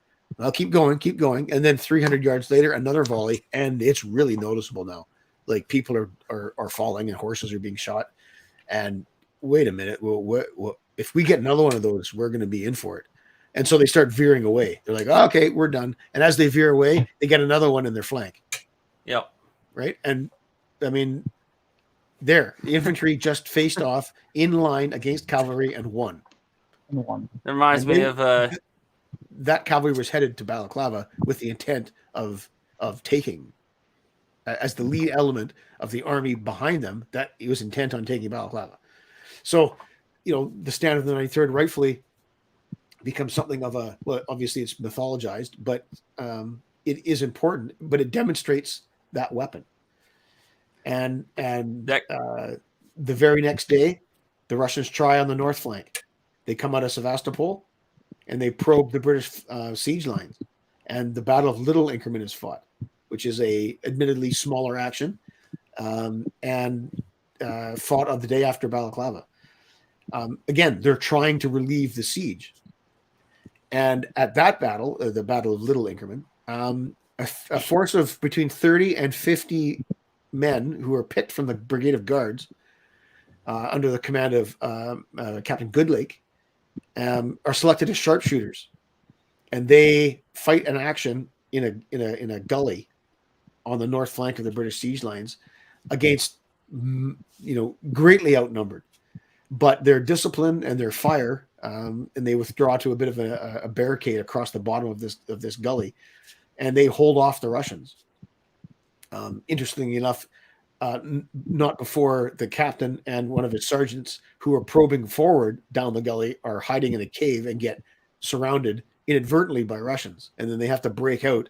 And basically one of those moments on a battlefield where no one knows they're there, but the fact that they leap out, they shoot somebody, punch someone in the face, and then they start running to beat hell back to their own lines, and no one understands what just happened, and they're able to escape, like pushing past a bunch of Russians, and they get back to their own lines. Anyway, he ends up winning the Victoria Cross for his action on that day. Again, his sharpshooters armed with the mini rifle, the power, the accuracy that you can get from something like that is beginning to sort of manifest itself, right? In battle in general.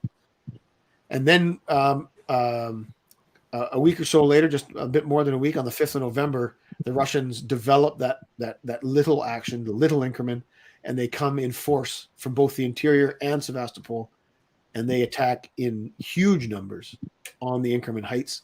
And that battle is fought in a most desperate fashion by nothing more than a battalion at a time formed together. There's a couple of instances where the battalions attack together in line, in two ranks, shoulder to shoulder, forward with the bayonet.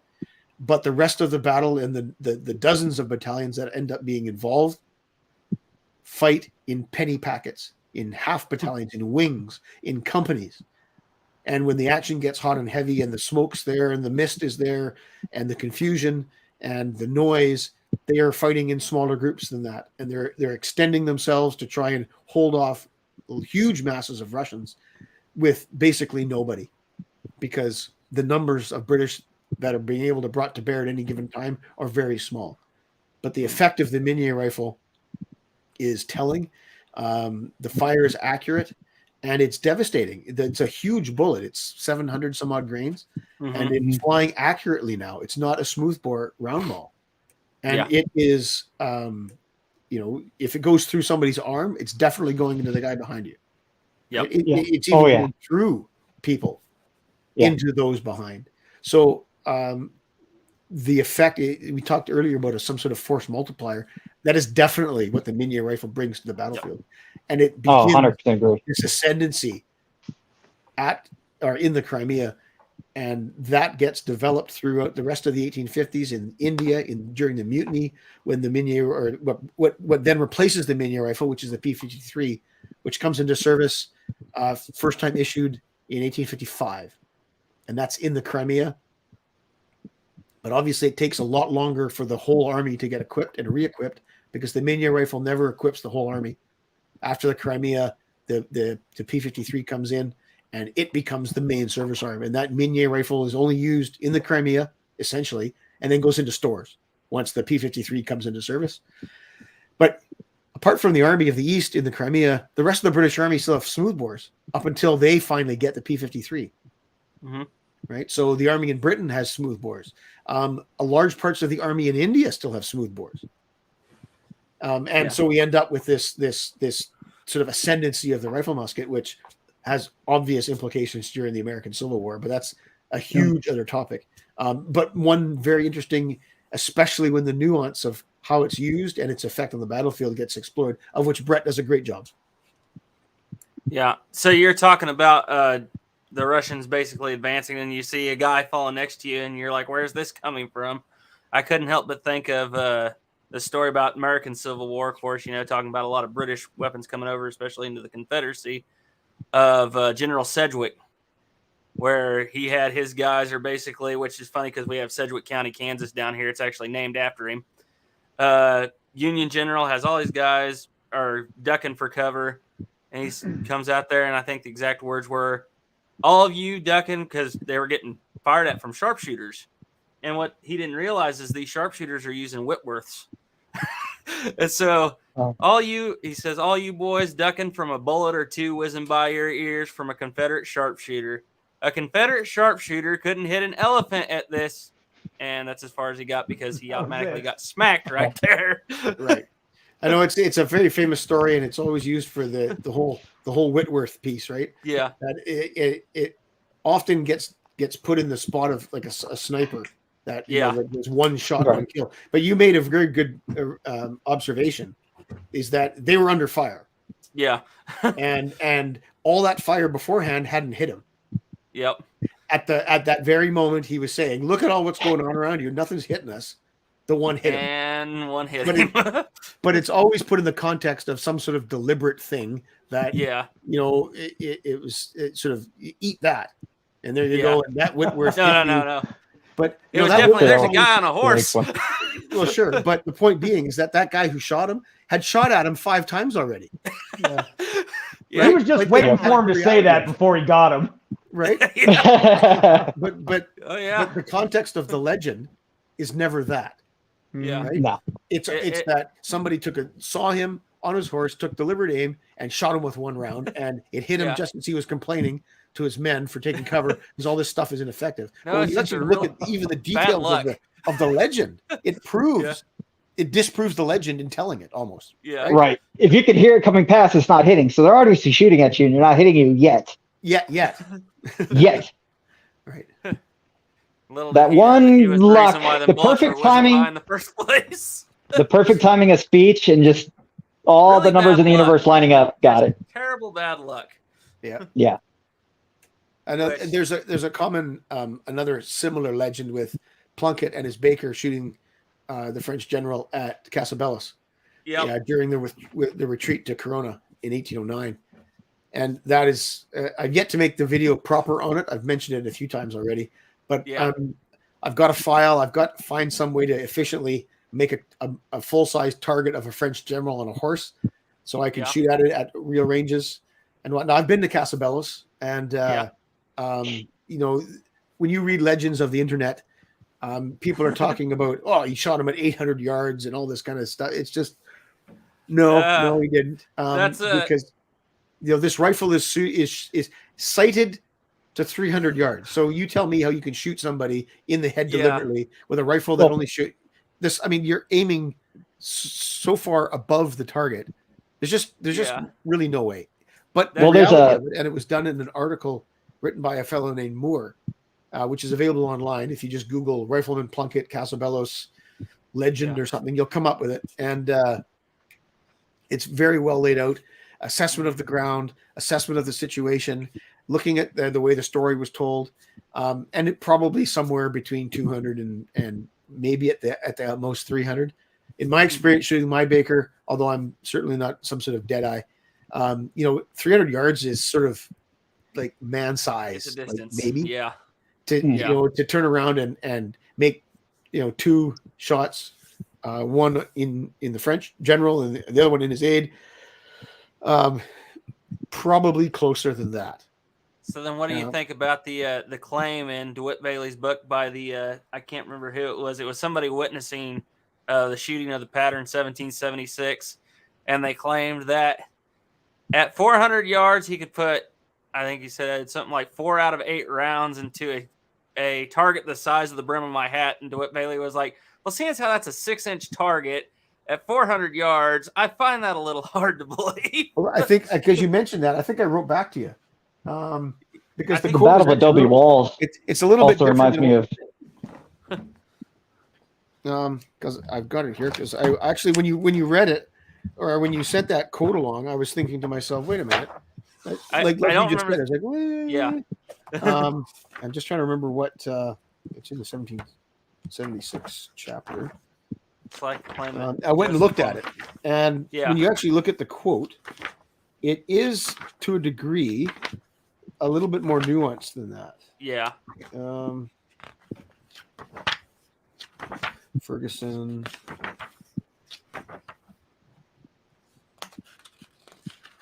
Still Ferguson.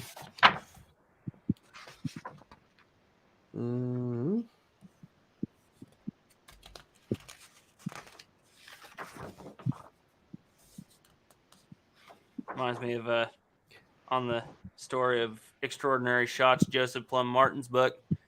He claims that they were walking down the road and they saw a redcoat picking apples, and one of the soldiers asked if he could fire at the redcoat, and the officer said yes, and the exact quote was, "As I live and breathe," he hit the redcoat, and the shot was over a mile away. I was like, with a musket? Okay, yeah, this is a little hard to believe now. I found it. I found it here. I'll read it out.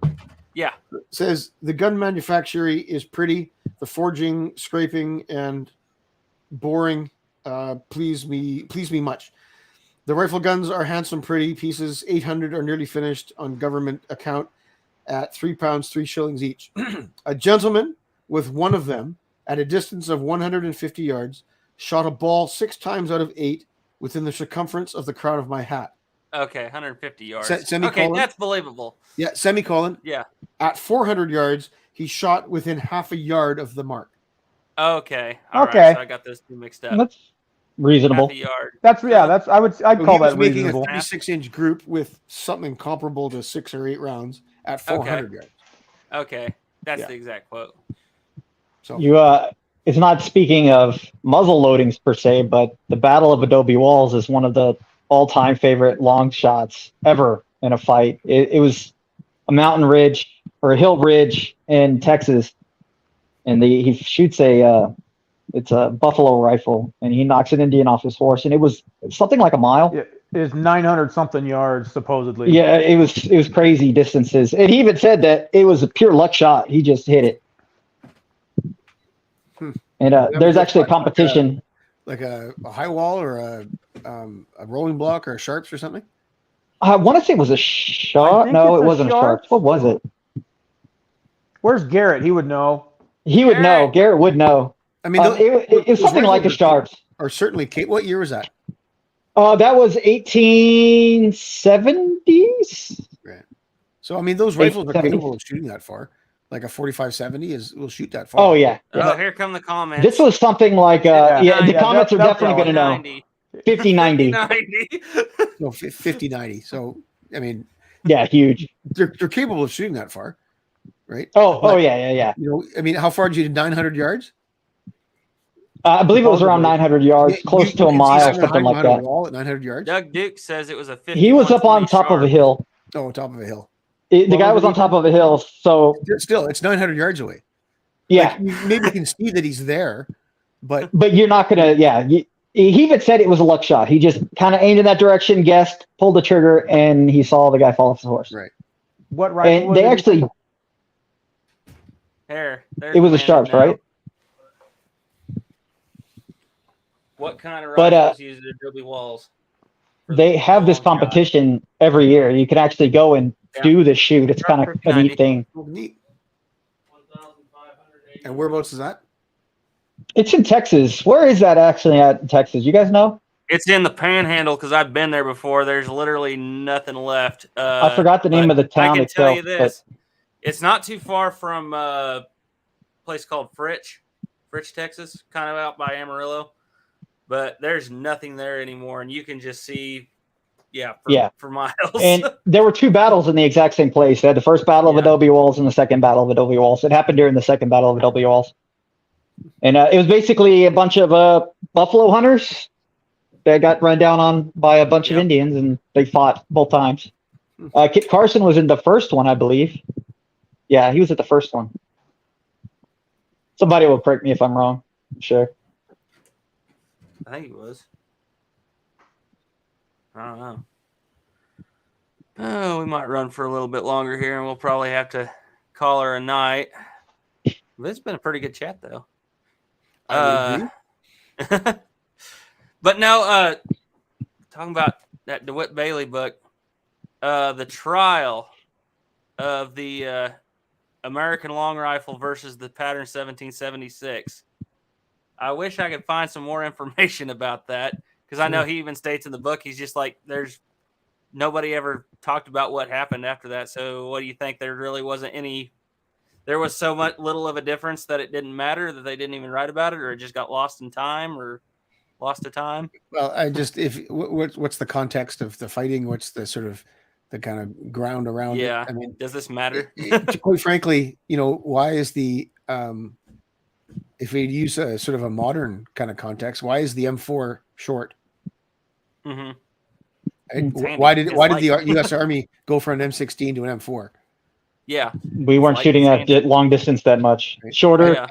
It's shorter. It's handier in the back of a vehicle. Yeah, whatever the reasons all are. of it. Shorter carbine was all around better. Any number of things. And if you needed distance, we'll just get a different weapon. All things being equal, what's the better weapon in the bush? Yeah, 1776 or a Jaeger, or an American long rifle, which is like 8 feet long. That's what I was about to say. Probably, I'm gonna go with probably the 1776 just because it's so short. Well, it's handier, right? And I mean, are you looking to shoot? Well, first of all, a round ball rifle just will not perform at excessive ranges. Yeah. So any ranges of the time are going to be like 300 yards is going to be that's way long. Yeah. Right in the air of the smoothbore musket. Most forested areas, you couldn't even see that far, would you? I mean, like thinking about it. Get to, right, is the terms of the terrain you're using. The terrain, you might not even need it. Yeah. Like unless you're hunting, if you're hunting in the woods, you're going to hit a deer like under 100. 100 usually, yeah. So if you're fighting in that kind of environment, those kinds of ranges are going to be what you end up with. So does the long rifle have an advantage at those extreme ranges?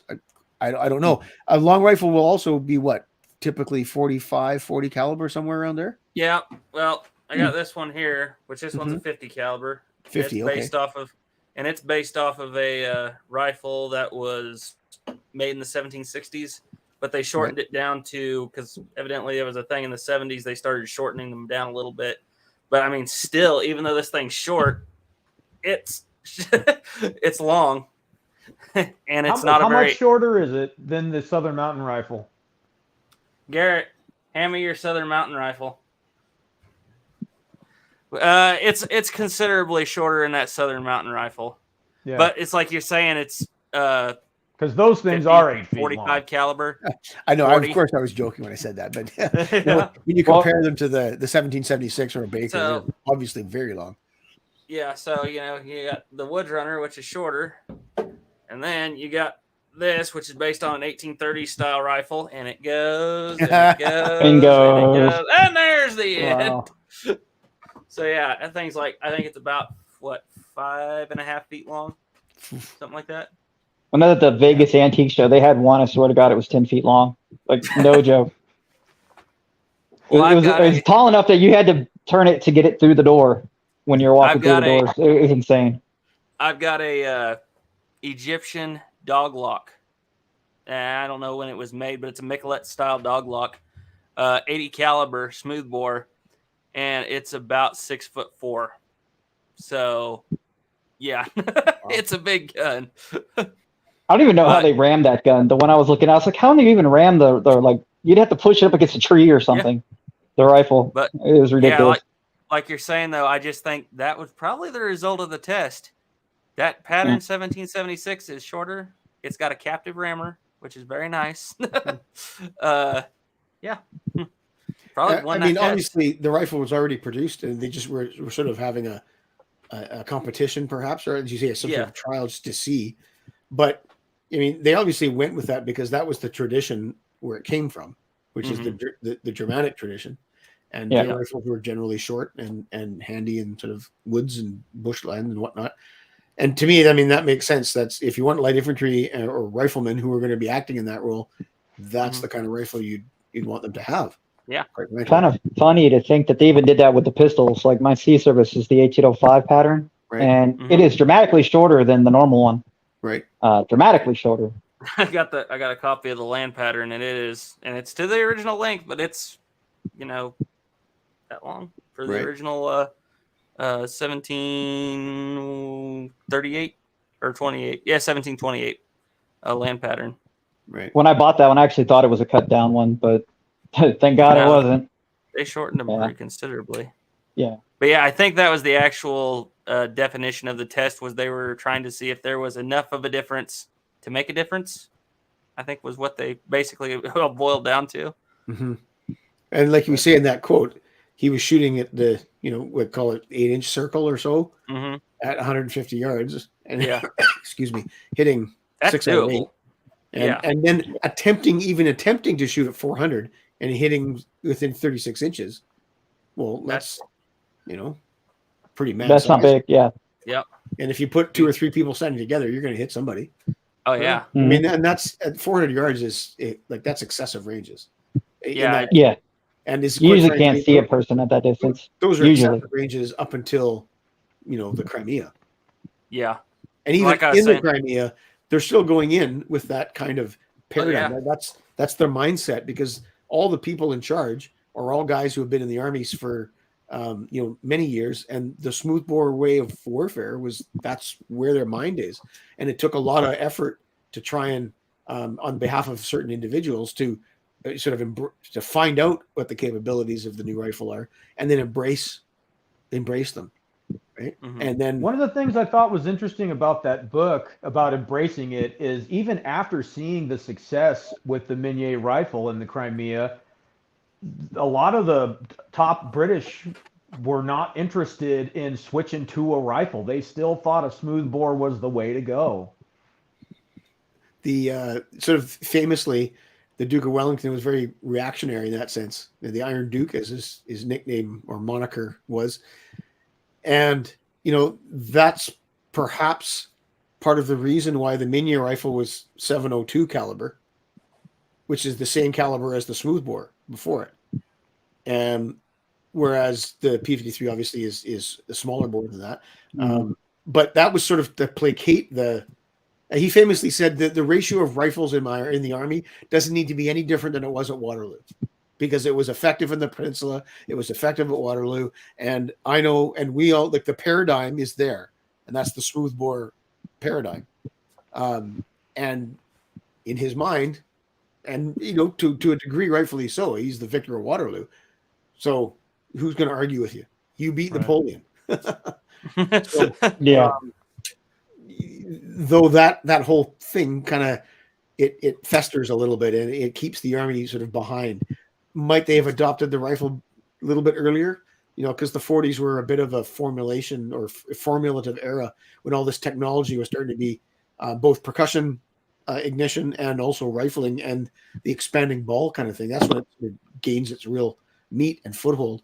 And that's why the weapons come out in the 50s, because the technology gets to the point where they're like, okay, time to adopt that now. Because the stuff that came before, some of the French stuff, the pillar breech, the I don't know how you term it. The breech has got shoulders on it, and so the powder falls into the small part, and the round ball comes down on top and hits the shoulders, and then you pound on it, and it pounds and flattens it out on the shoulders, so it grips the rifle. The concept is there, but highly imperfect. And it takes the combination of lubricant and expanding ball and all these things to come together. But even then, as Brett alludes to, in British service, the cartridge doesn't get perfected until the 1860s. Jake. With the don't you have one of them Snyders? What's that? He's got a Snyder he's been pretty fond of here lately. Old Jake from Everything Black Powder. Mm-hmm. Yeah. Sweet rifle. No, the The Snyder's Snyder was afterward, but Oh yeah, no, he's talking about getting to modern cartridges. it's a really interesting mix of old and new for sure. Oh yeah. And but that's interesting. You're talking about the Pritchett bullet, right, Rob? Well, for the Enfield, but in the Snyder, it's actually the bullet they use in the Snyder. If you take out the hollow nose, looks like an American Burton. It's got grease grooves or and whatnot, which aren't full of grease; they're full of wax, mind you. But it's got cannulars in it, just like a Burton does. And it's with the Snyder, they go to that style of bullet, and which lasts obviously until the end of the Snyder, which in Empire service goes right up until, well, in Canada we have the Snyder until the 1890s, mid 1890s. Wow, that was the outside lubricated version, right? Not the inside lubricated. Or am I backwards here? With the Snyder? Yeah. Yeah, the Snyder is the Snyder's lubricated on the bullet in the same way that a Burton mini ball is. So the outside is coated in wax in the British. Right. But it's got. I'm just kind of comparing it to the, your our heel base bullets to our internally the way the bullets are kind of today. It's not a heel base, if that's what you're thinking. It's not a heel base bullet. Okay, it's basically if you were to put a mini ball in a cartridge. That's the best way to describe the Snyder bullet. Okay, it's got a expanding plug in the base, and the nose of a Snyder bullet is actually hollow. So actually, the Snyder round was immensely destructive, more so than the Martini Henry, more so than the Enfield, because it was essentially a 520 grain hollow point. Yeah, that would. So the original Snyder projectile was a hollow point, Rob? Yeah. I didn't know that. Really? Wow. The first, there was 9 patterns of Snyder cartridge and 5 patterns of bullet, I think, and all up until the Mark 8 or 7 or 8, maybe it was at Mark 7. The bullet was formed, and it was spun, and the lead was sort of spun as the bullet's spinning. It was formed to close over the hollow, but up until that mark, and this all happened within these 9 patterns of cartridge. All happened in like 3 years, right? Like they went, this isn't good. Let's move to this one. Let's move to this one. And they just start the manufacture of the new one and progress with that until they've realized it could be further improved, because this is still brand new technology, right? But the previous marks had a wooden plug in the. I've got actually a one downstairs. I don't know if I'd be able to show you on the screen here, but it still has the wooden plug in the end and the wooden plug in the base. I'm just trying to think if you bear with me, I've got a quick book. And that'll show you a cutaway version. Hold on. Yep. Yeah. Go for it. If you guys lose me, I'm gonna try to. My left ear or my right earbud is pretty much dead. So if you lose me, hopefully I put the other one in, so hopefully it'll pick up audio on mic on that. If it doesn't, just let me know and I'll turn it all off. Okay. All right. So this is a Skennerton book, but there's a Snyder bullet. You can see it's got the base plug and it's got the wood in the tip. And then, so it has a wooden insert in the tip then. Yes, that's right. And then the later marks, whatever that one says, what does that say? Mark? Boxer bullet type 5. But you can see in the diagram how it's hollow. There, it's hollow, and the lead is actually spun over the top. It's an interesting way of doing it versus just. I mean, you would instead of just pressing it into a mold or pouring it into a mold, they spun it. They must be swaged then. No, they're all swaged. And then as another process, it was spun, and the lead was and then curved over. So did they do that because they didn't want such a heavy bullet? They wanted a lighter bullet. Is that why they kept it internally hollow? No, they wanted to increase the stabilization. And by putting the weight on the outside. On the outside, yeah. The weight to the outside, yeah. And then inadvertently they found that the destructive effects, the terminal effects, were like, wow, that's pretty impressive. I bet. Right? Because that's obviously it's a 5.77. By the time it leaves the barrel, it's 5.77. It's 5.75 in when it's made. So but that's a it's big hollow point. expanded to the size of the bore, and it's hollow point. So it's like tearing arms off, and whatever the destructive, capacity of the bullets used, as is exemplified by the stories that come out of the American Civil War, you can double that for the Snyder. Wow. So is that the idea for the hollow point 303 dum-dum round that you always hear about? That's because, and now you're comparing the 45 caliber Martini Henry bullet, which is 12 to 1 tinned lead or lead tin, like quite hard.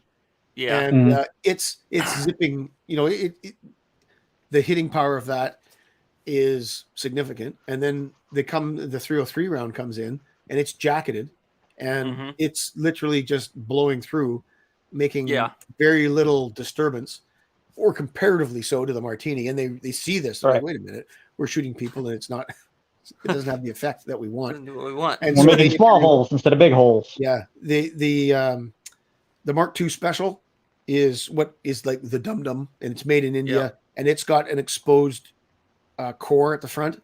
So they trim the jacket just like a modern hunting round. Yeah. And then from there they go through 3 marks of hollow point. Yep.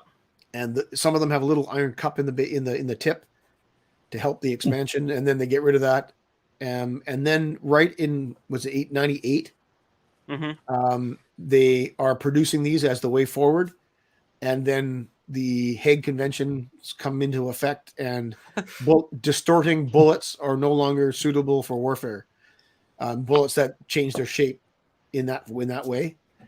And so all that ammunition is then used for training purposes. And there's accounts on the British sailing to South Africa during the Second Boer War. They're issued all this Mark V ammunition to use on the ship, to target practice out to sea, and for times in training. But when they actually end up going into action, they've all got, at that point, Mark II. They've gone back to the Mark II. At the Sudan expedition in 1898, the Army spends huge amounts of time with their Mark II ammunition. They issue them by the hundreds of thousands to battalions during the workup phase to the campaign. And they're issued big chunks of railroad rail to use as anvils to hold bullets on. So you've got a work surface, and the troops sit around with files, and they take their ammunition and they file the nose off the bullets. And then they repackage them and put them back in the boxes, because the hollow point ammunition, though, like the Mark 345, hasn't come into service yet to the degree they want. So they've taken all the old ammunition, and they're going to fight the Sudanese, not the Sudanese, the Mahdists,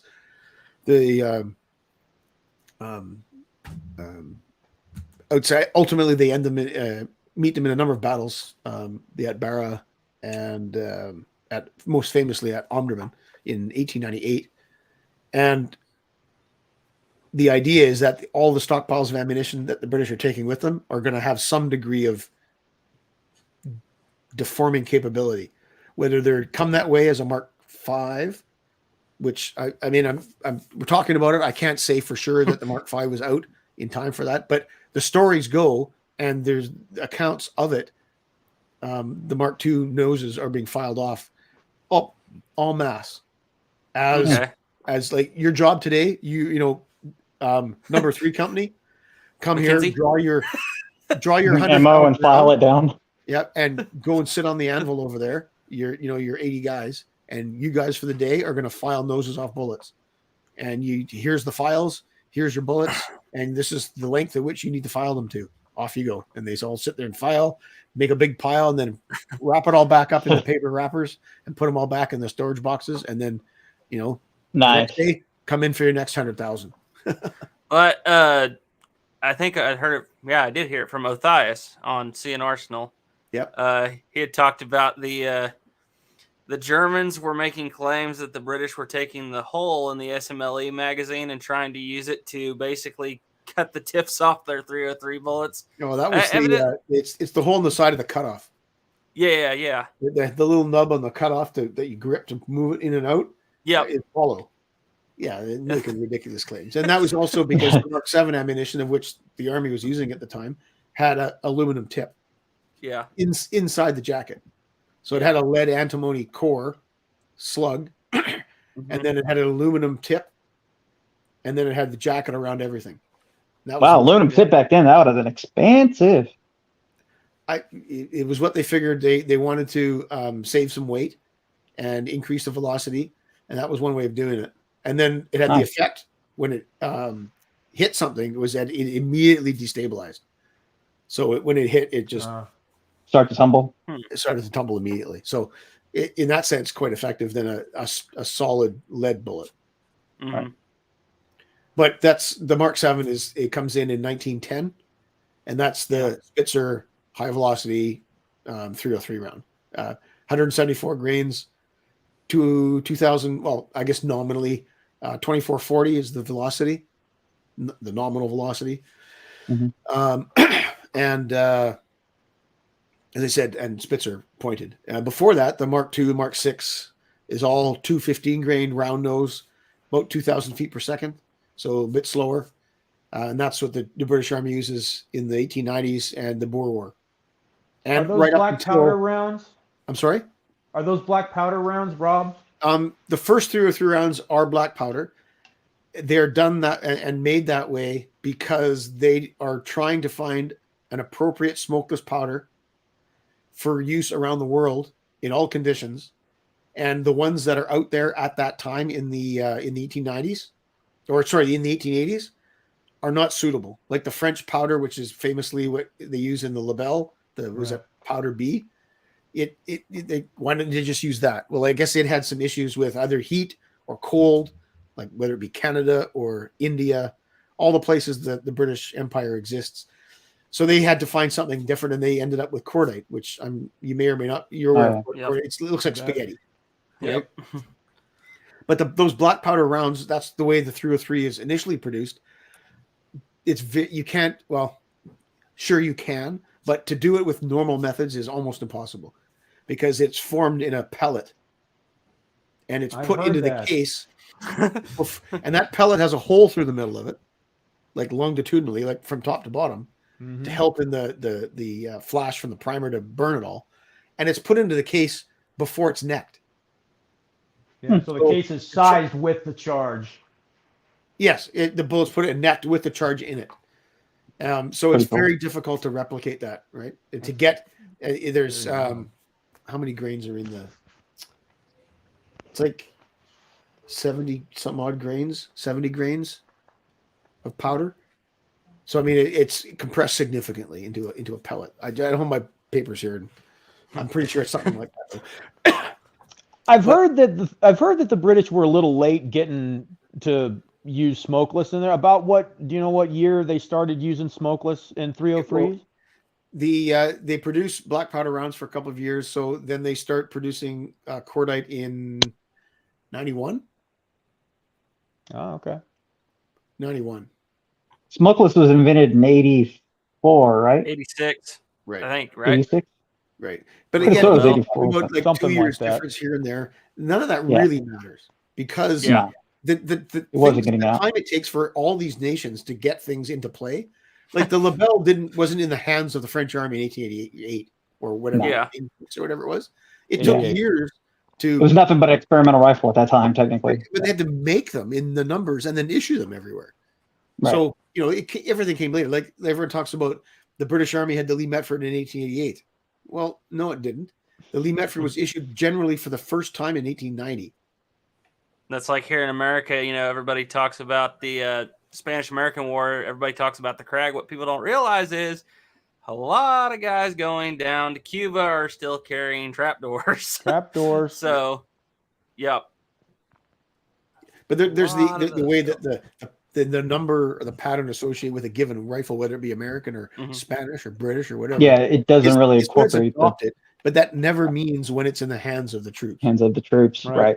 So as they say, 1890 is the first real year of full Lee Metford issue, but there are units in 1892 that are just getting the Lee Metford. Right. They've had Martinis up until that point, and by that point, cordite ammunition is the version that's being manufactured. So cordite is in service before Martini Henrys are out of service.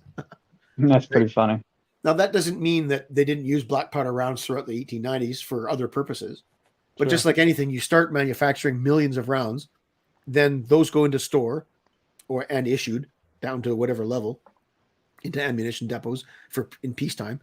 And then the production sort of line coming in behind that, they just switch over to cordite and they stop producing black powder.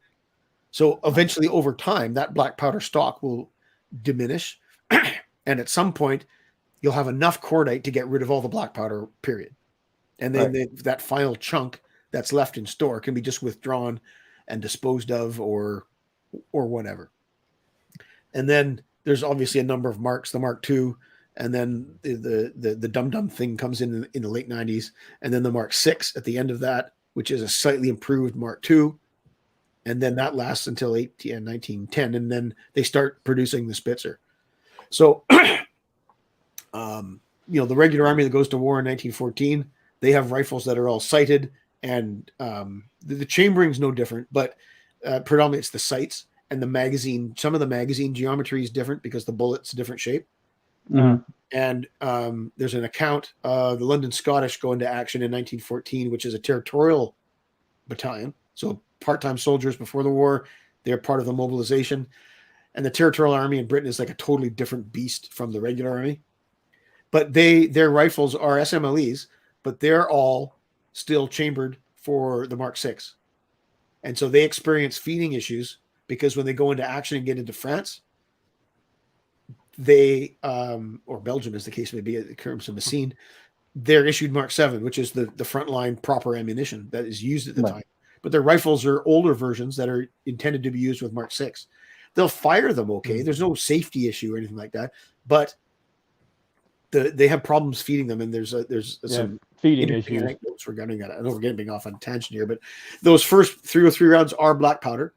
It was never made as black powder. It was never intended that it is a black powder rifle in being a Lee Metford, because often the correlation between Metford rifling and black powder is made because Metford rifling had existed quite some time before that and was deemed a very suitable rifling for black powder arms because there's no hard angles in it.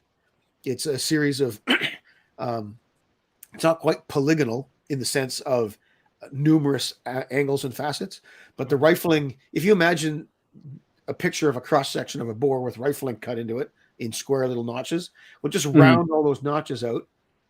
And the rifle, I know what you're talking about. Like a wave, and those waves form the rifling. So because there's no edges in it, the fouling issue is significantly decreased. So there is a correlation between black powder and Metford rifling, but it was always going to be Metford rifling, regardless of what powder they ended up being. So there's often a correlation. It's like Metfords are used with black powder or for black powder, and then they went to Lee Enfield when they got cordite. Well, it's much more complicated than that. The Metford was chosen. I mean, what kind of rifling is in an Arisaka? Does anybody know? I'm not first in Arisaka, the Japanese stuff. Metford. Is it really? So does Metford have rifling have anything to do with smokeless ammunition or black powder or non-smokeless or non-black powder? No. Yeah, neither. It's just a style. But what they found was when they did go to cordite, an unforeseen effect of cordite and excessive use of it was that it burns much hotter, like temperature-wise. It's hotter than other smokeless powders. So it was burning out the barrels of the Metford because the Metford rifling is admittedly quite shallow, and it was burning the throats out.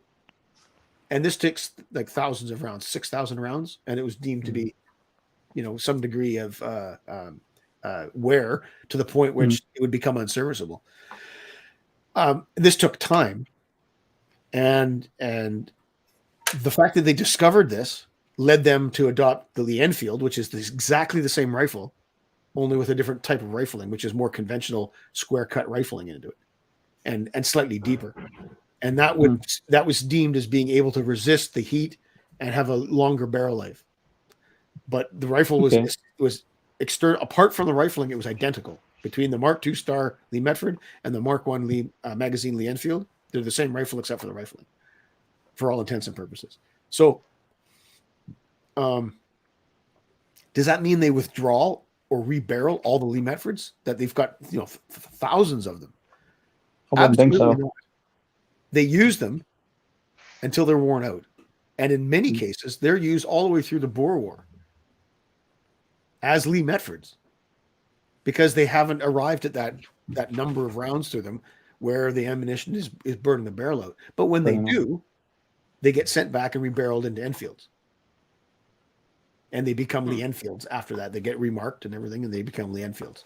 So, as I say, the story of that whole black powder 303 thing is it's layers upon layers, and they're all interwoven. There's not some sort of line in the sand saying Metford, black powder, Enfield, smokeless, cordite. It's absolutely not like that at all. And most importantly, they were never intended from the outset to be a black powder rifle. It was just this association of the rifling and the black powder ammunition and misunderstanding or misinterpreting what that means. And the Metford rifling wearing out, is that just because it was more shallow rifling? I wonder why it's more susceptible to the cordite. There's less metal, but the cordite burns way hotter. So the temperature was actually burning. And after, so it'd be flame erosion, basically like flame erosion? Sure, that's the one way to put it. Yeah, it was just the actual temperature of the combustion was much hotter than other smokeless powders. So it's one of those things that I wouldn't say is a crusade, not by any means, especially on my channel, but it's a topic I've often discussed, and it's something that comes up every now and again. Is that kind of perhaps one of those internetisms and things like that get spread very quickly. Oh yeah. In our own genres, we have our own thing that we've always come across that you're constantly kind of actually not really. It's a bit different than that. There's more nuance. There's more context. But let's talk about that. That kind of thing. Trust me, I know that feeling a lot. I do Colt pistols. I am a Colt pistol guy, and there's more of that with those than you can imagine. There's so much out there that is just not true. Or R.L. Wilson. Yeah. R.L. Wilson. Snapper's favorite author. Well, I mean, yeah, sure. When it comes to people who write things in history, like, I'm not a person who will hate on somebody if they messed up on accident. Like, hey, this is with the knowledge we know. But if you're doing it to make a profit, or if you're doing it to physically rip people off or put your name out there, I'm completely different when it comes to that. I don't mind kicking somebody when they're down like that. But yeah, I hate that guy a lot. He ruined so much of my history. Had to go back through and learn everything just because of him. Especially, most of us that are younger, we didn't start doing this that long ago. And there's a lot of the internet traps that you don't know until you really start studying the history. And the deeper you get into it, then you realize, wow, I just wasted like 2 years of my time because all this is garbage. And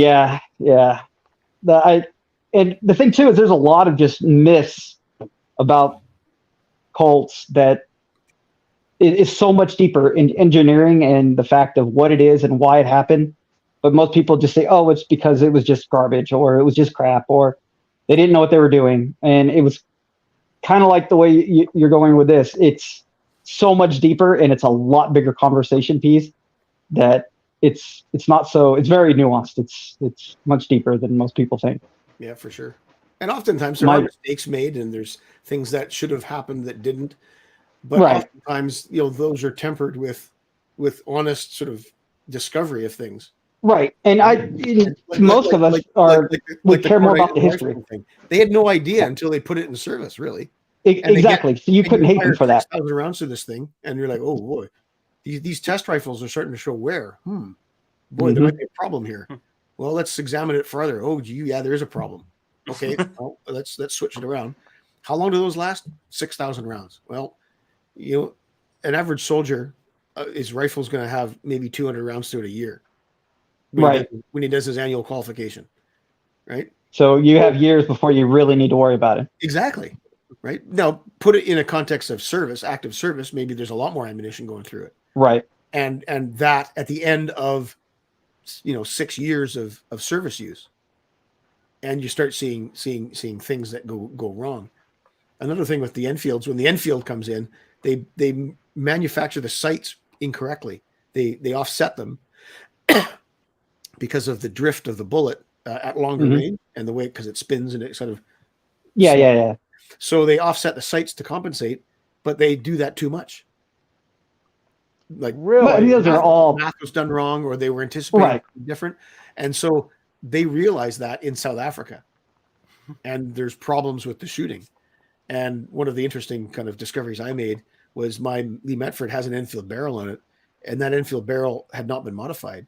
And when I first got it, I was shooting 6 inches right at 100. And I'm like, what is going on? Am I holding this wrong? And what? Because the sights are unadjustable.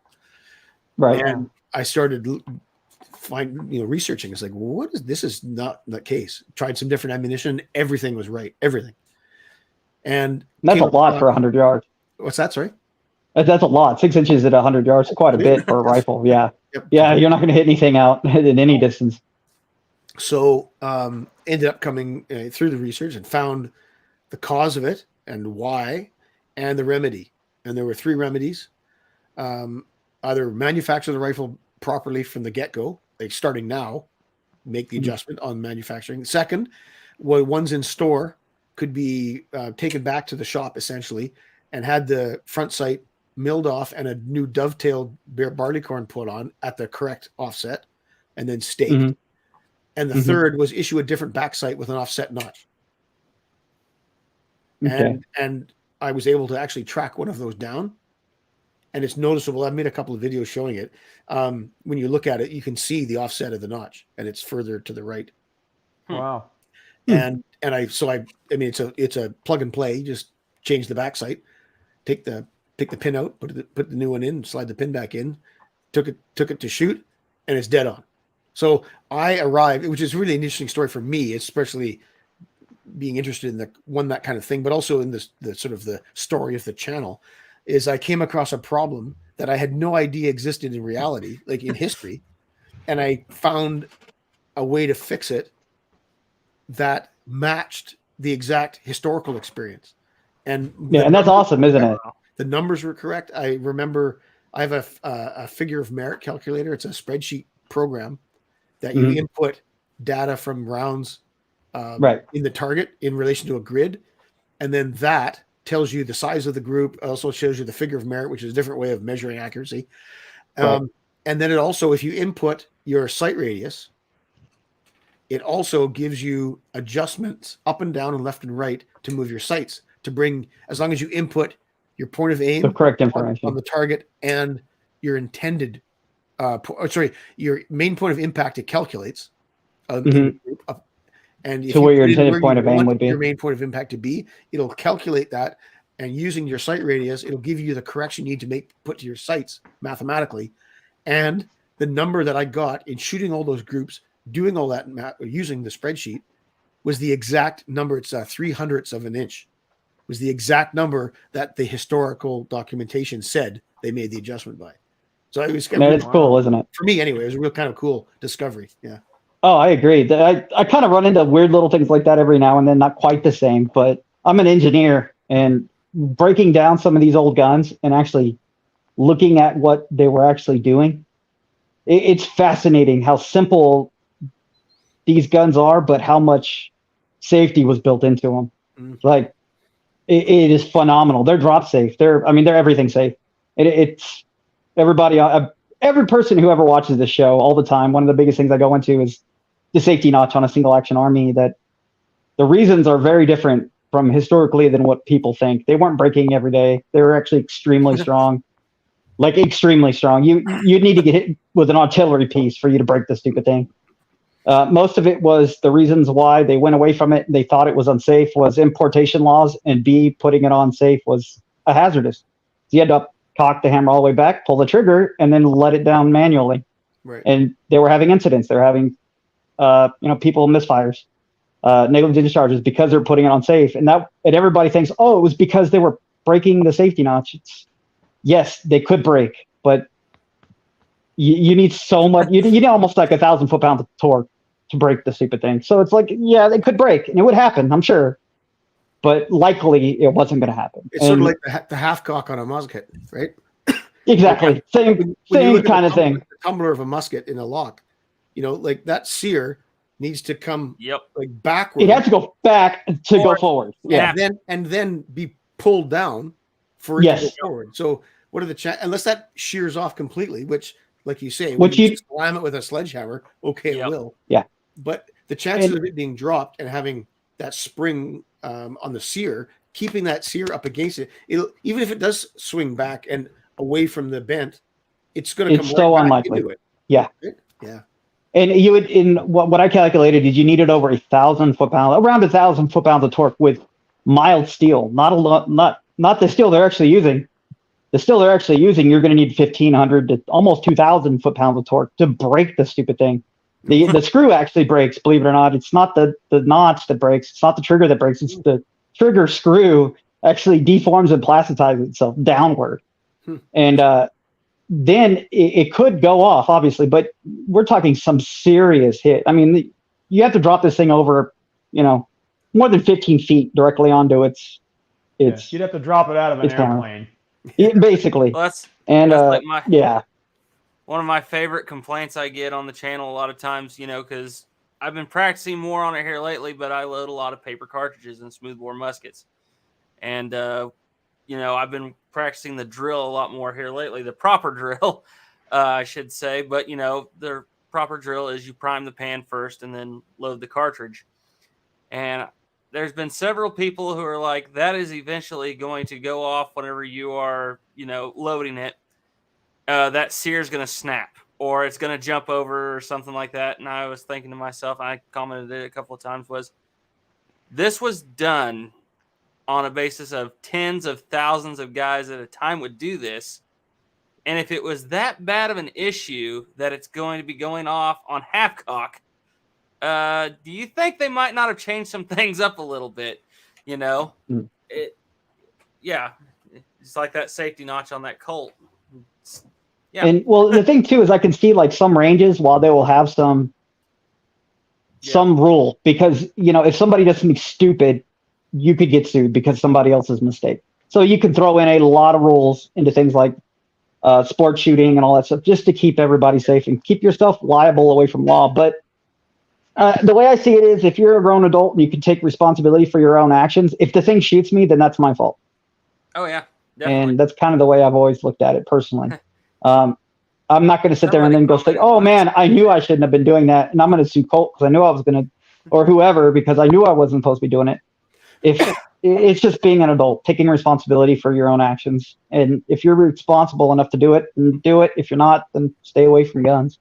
This is the way I'm going to do it on my video, and if you don't like it, go make your own video. I love there's something to be said for I know somebody who has that. Actually, having the historical moniker next to what you're doing as well is that you're demonstrating. Yeah, exactly. You're not just being reckless either. You're just like, this is how they did it. Yeah. Yeah. And if it didn't work, if it won't work nowadays, if there's something wrong with it, guess what? It probably didn't work back then, and they probably would have gotten rid of the whole idea. So the fact that they kept the idea just proves that it works. It worked. And that's what I'm actually practicing the actual proper drill for the Brown Bess a lot here lately. And at first I was looking at it, I was like, man, that just seems like a lot of stuff that I could get wrong. But the more I do it, the more sense it really makes, especially the cast about when you throw that the butt out behind you. It really makes loading it much, much easier. And you realize like it worked, and that's why they chose it. They weren't stupid back then.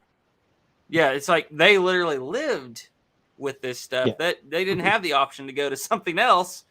This is what they're dealing with. So yeah, they're gonna find out what works and what's the best way of doing things like that. Oh, by the way, Rob, congratulations on that amazing shot. I saw it on CN Arsenal with that pocket Colt, 31 caliber, 96 yards. Congratulations, man. That was there's a saying about blind dogs and fire hydrants, right? Even blind dogs find a fire hydrant. That was exactly the case. I'm a huge collector of originals. Everything behind you is original, except for the Walker. That's the only thing that's not. And I got a bunch of other ones here in front of me, but I have an original one of the gun you did that with, and that is not an easy shot with an original. 96 yards. Yeah, that's pretty good. Were you aiming directly at it? Well, I think I was aiming above it. Well, so you're aiming above it. Okay. Because you shoot high, but man, I don't know if I overcompensate because I don't even try shooting that far. It's kind of ridiculous that you can try with a little 31 caliber. That was literally, we got it loaded and then let's try for that one. And it worked, huh? Yeah. Well, I think a thigh shot it and hit it as well. And then loaded Yeah, it showed that he did it too. That's pretty awesome. That means that thing was zeroed pretty much right on. Yeah. That's pretty cool. So it was fun. I'm a horrible handgun shot. So when I say that it was a blind dog and fire hydrant, I'm speaking from the. Don't worry, so am I. Well, here's a question for you, Rob. Yeah. Have you ever handled the Webleys, like the Mark VI particularly? That's one of my favorite revolvers. That's. I was just gonna say. Can you guys screenshot? Ethan can, I think. Garrett. Call Garrett in here quickly. Garrett, come here. We need your assistance. I'm just gonna, if I could find it real quick, I'd answer your question. Real quick, Rob, by the way, that Sea Service pistol, that is a battlefield pickup from the War of 1812. Oh, wow. I bought it from a museum in New Orleans. That cool. It was actually found near its premise. And I just wanted to put up a picture of something. Of what? Who is? Something. I don't know if I can. Yeah. I don't know how well that works. I don't know anything about running this thing. What are you trying to pull up, Rob? I was just going to show you a picture. If you email it, and then I can put it up. Okay, no, don't worry about it. It was just a picture of me shooting a Webley. Oh. Yeah, that was. So what do you think of it? Sorry. What do you think of the Webley? Oh, it's I mean, it's a beast. It's big. But it's. I had a great time shooting it. I shot it okay. Formally, we found some practices out of the manual, and they're pretty simple. They're like the more like familiarity shooting, both hands, single and double action, and just at a really simple bullseye target. I started off okay, and then things went downhill very quickly. Yeah, that's how it usually works. Like really bad. How it works.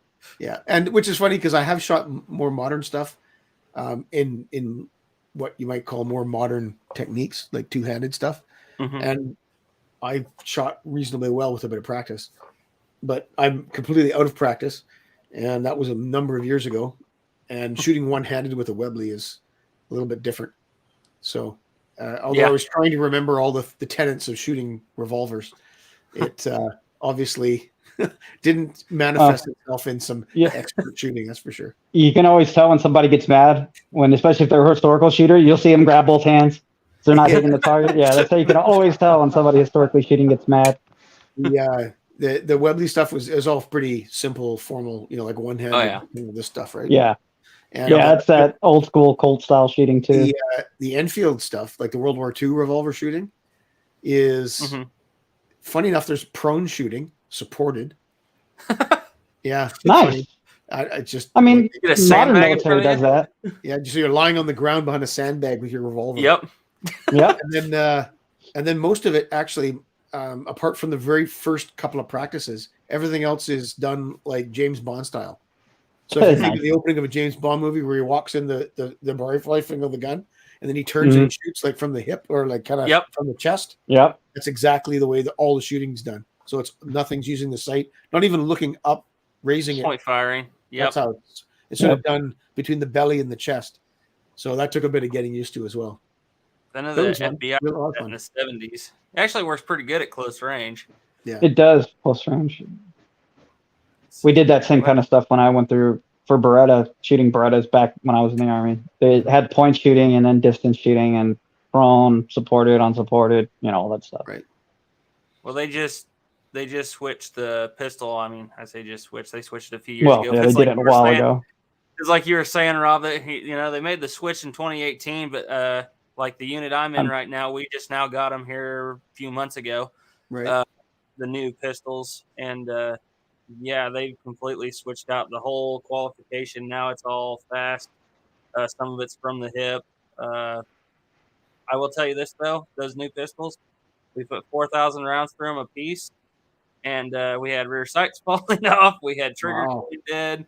Yeah, they might need to go work on those pistols just a little bit more.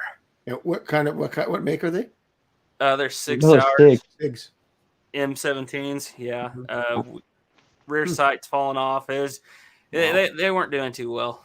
That would have been hard for me to give up the Beretta. I love the Beretta M9. It was such a good gun to me. Anything. I hated it when I had it, but it ended up being my favorite gun of all time. Oh yeah. Well, yeah. The other thing is they're wanting to do suppressors now with these pistols for some reason.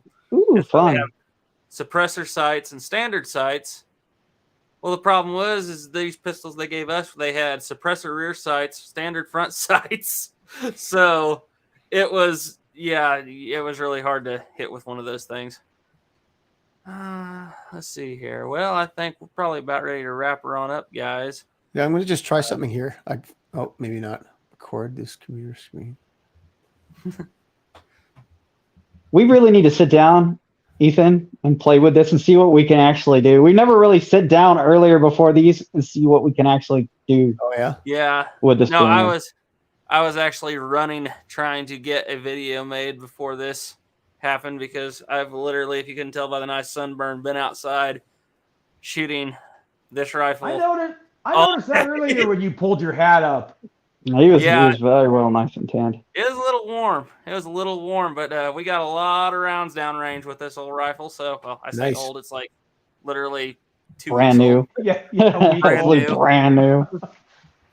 But yeah. Well, it's gotten more rounds through it now in one day than probably most of those actually get in their entire lifetime. Yeah, probably.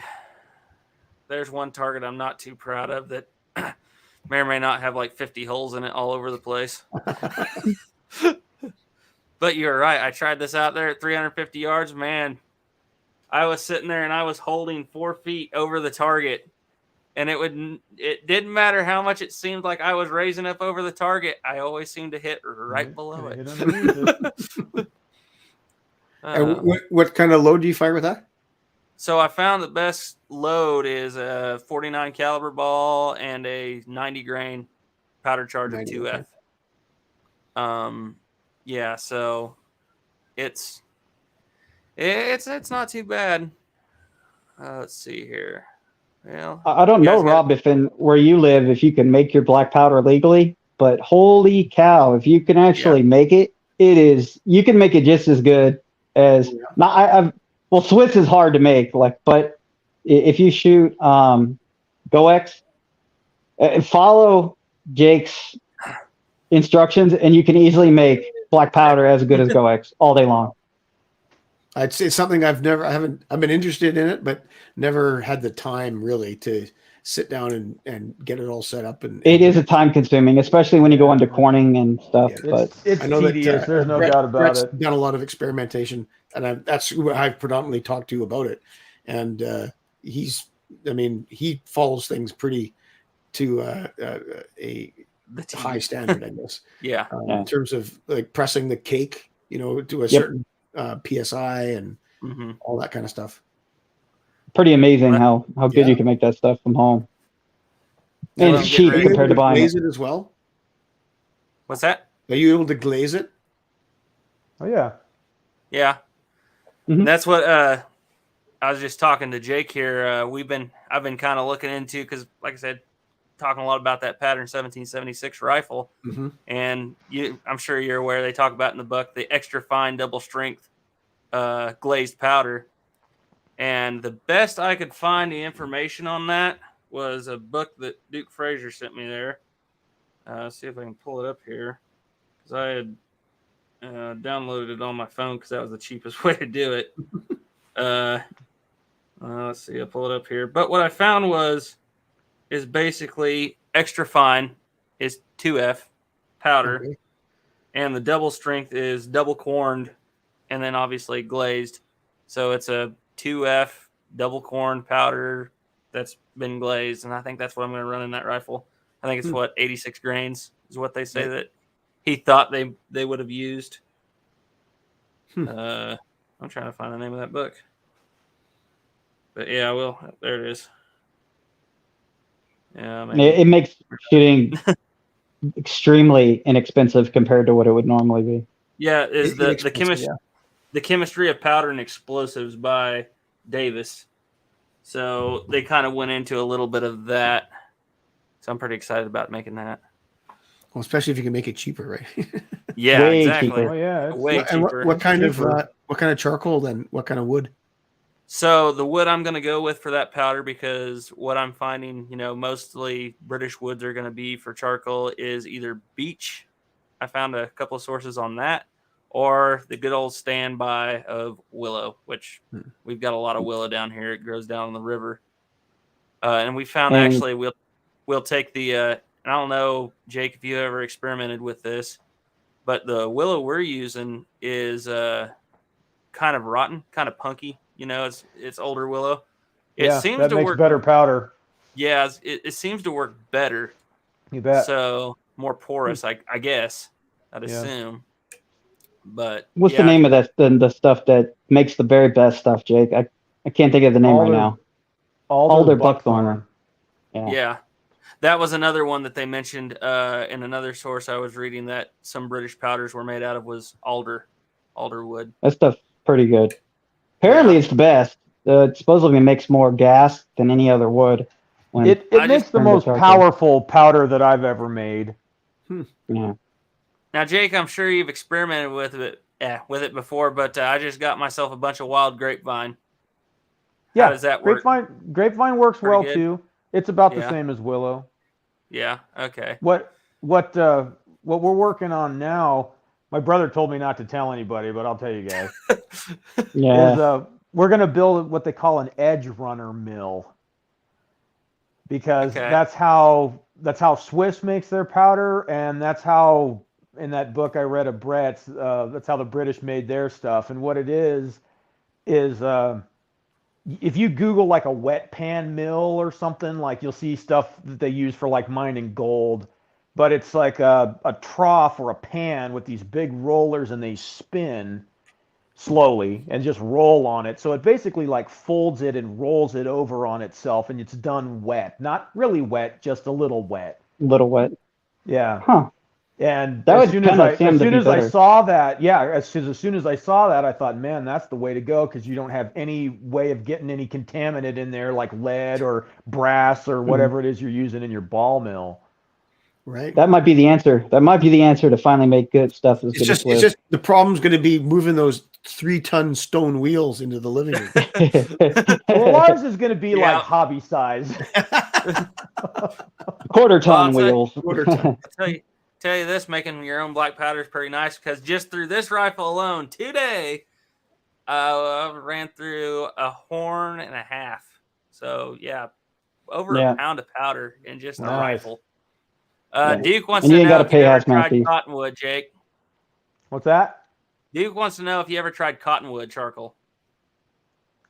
I don't think I have tried cottonwood. I've heard. What about balsa? I think that's what the Confederacy used in the Civil War. I think they used cottonwood, and they supposedly had better powder. Yeah. Any luck with that balsa yet, or no? No, I haven't. I was talking to my brother yesterday, and I said we need to char that stuff up and make some with it. Snapper's going to ask me pretty soon. Yep. No, I don't care, man. Charcoal. I'm just curious, dude. Well, anyhow, guys, I think we're about ready to wrap her on up. Yeah. So I guess. I'm sorry I wasn't able to find that book. Oh, I'm just it's pissed me off. Let me look one more spot before we call her quits. Oh, you're fine. Okay. Well, you got quite the library there. I'm a little bit jealous. Yeah, me too. That's just there's more money in books than guns. Yeah. That's when you know you got it right. Oh yeah. I'm looking forward to the video on that woods runner, Ethan. Yeah, it should be hopefully coming out tomorrow. I still got to edit it tonight, so it's going to be a long night. Wow, gonna put it out tomorrow. Good man. Try to. I'm gonna try. We ain't splitting playing cards yet, but maybe. You'll get there. It'll do it. Yeah. I can't even see the playing card when it's sideways, let alone split it. It's tough to see. You kind of have to guess where it is. Yeah, I split. You have to playing shoot where cards. you think More it instinctive, is. more instinctive shooting than anything. I split playing cards with a 38 Smith and Wesson, or not Smith and Wesson, 38 Special. Okay. Flintlock's going to be a little bit tricky, but I might have to try it. What distance do you do that at, anyways, Jake? Oh, between 10 and 15 yards. Yeah. Man, I could barely hit a water bottle at that. Well, So I wasn't able to find the light infantry one I was talking about earlier, but there's the With zeal and with bayonets only. Okay. Oh yeah, I got to check that out. That sounds pretty good. like it's like, admittedly, I mean that's the subject of the book there. Yeah. But yeah, like really eye-opening stuff. Okay. And I do have to say, Rob, it's pretty amazing your memory on all that stuff. When I start learning this stuff, Yeah. it's almost like I have to forget stuff to remember, like learn new stuff. Or you do like me and you just So- mix it all up together and you get 400 yards. Yeah. It happens. That's why whenever I make a video, I may or may not go and do myself a quick back brief before I get out there. So don't do I have that. to, or I'll sound like a fool. Let's see here. Well, I guess, guys, I'm not seeing any more questions. So, we'll go ahead and end the chat. Thank you guys for watching. Want to thank Jake and Snapper over there for joining us in the live chat. And most of all, just really like to thank Rob down there for joining us. I really appreciate you coming on here. That was, I mean, honestly, that felt like about half an hour, and it's almost It's 3. been 3. Yeah. That was a good chat. That's was a good the chat. chat's going well when the time flies. Oh, Yep. yeah. Well, anyhow, guys. It was great to meet everybody. I hope we'll get another You chance too, Rob. to talk again. Okay. Now, Rob, just so you thank you, know, Rob. we'll probably be, when I end this broadcast, it'll still be going for a little bit. So, all righty. As always, thank you for watching. Trust in God and keep your powder dry. Bye. And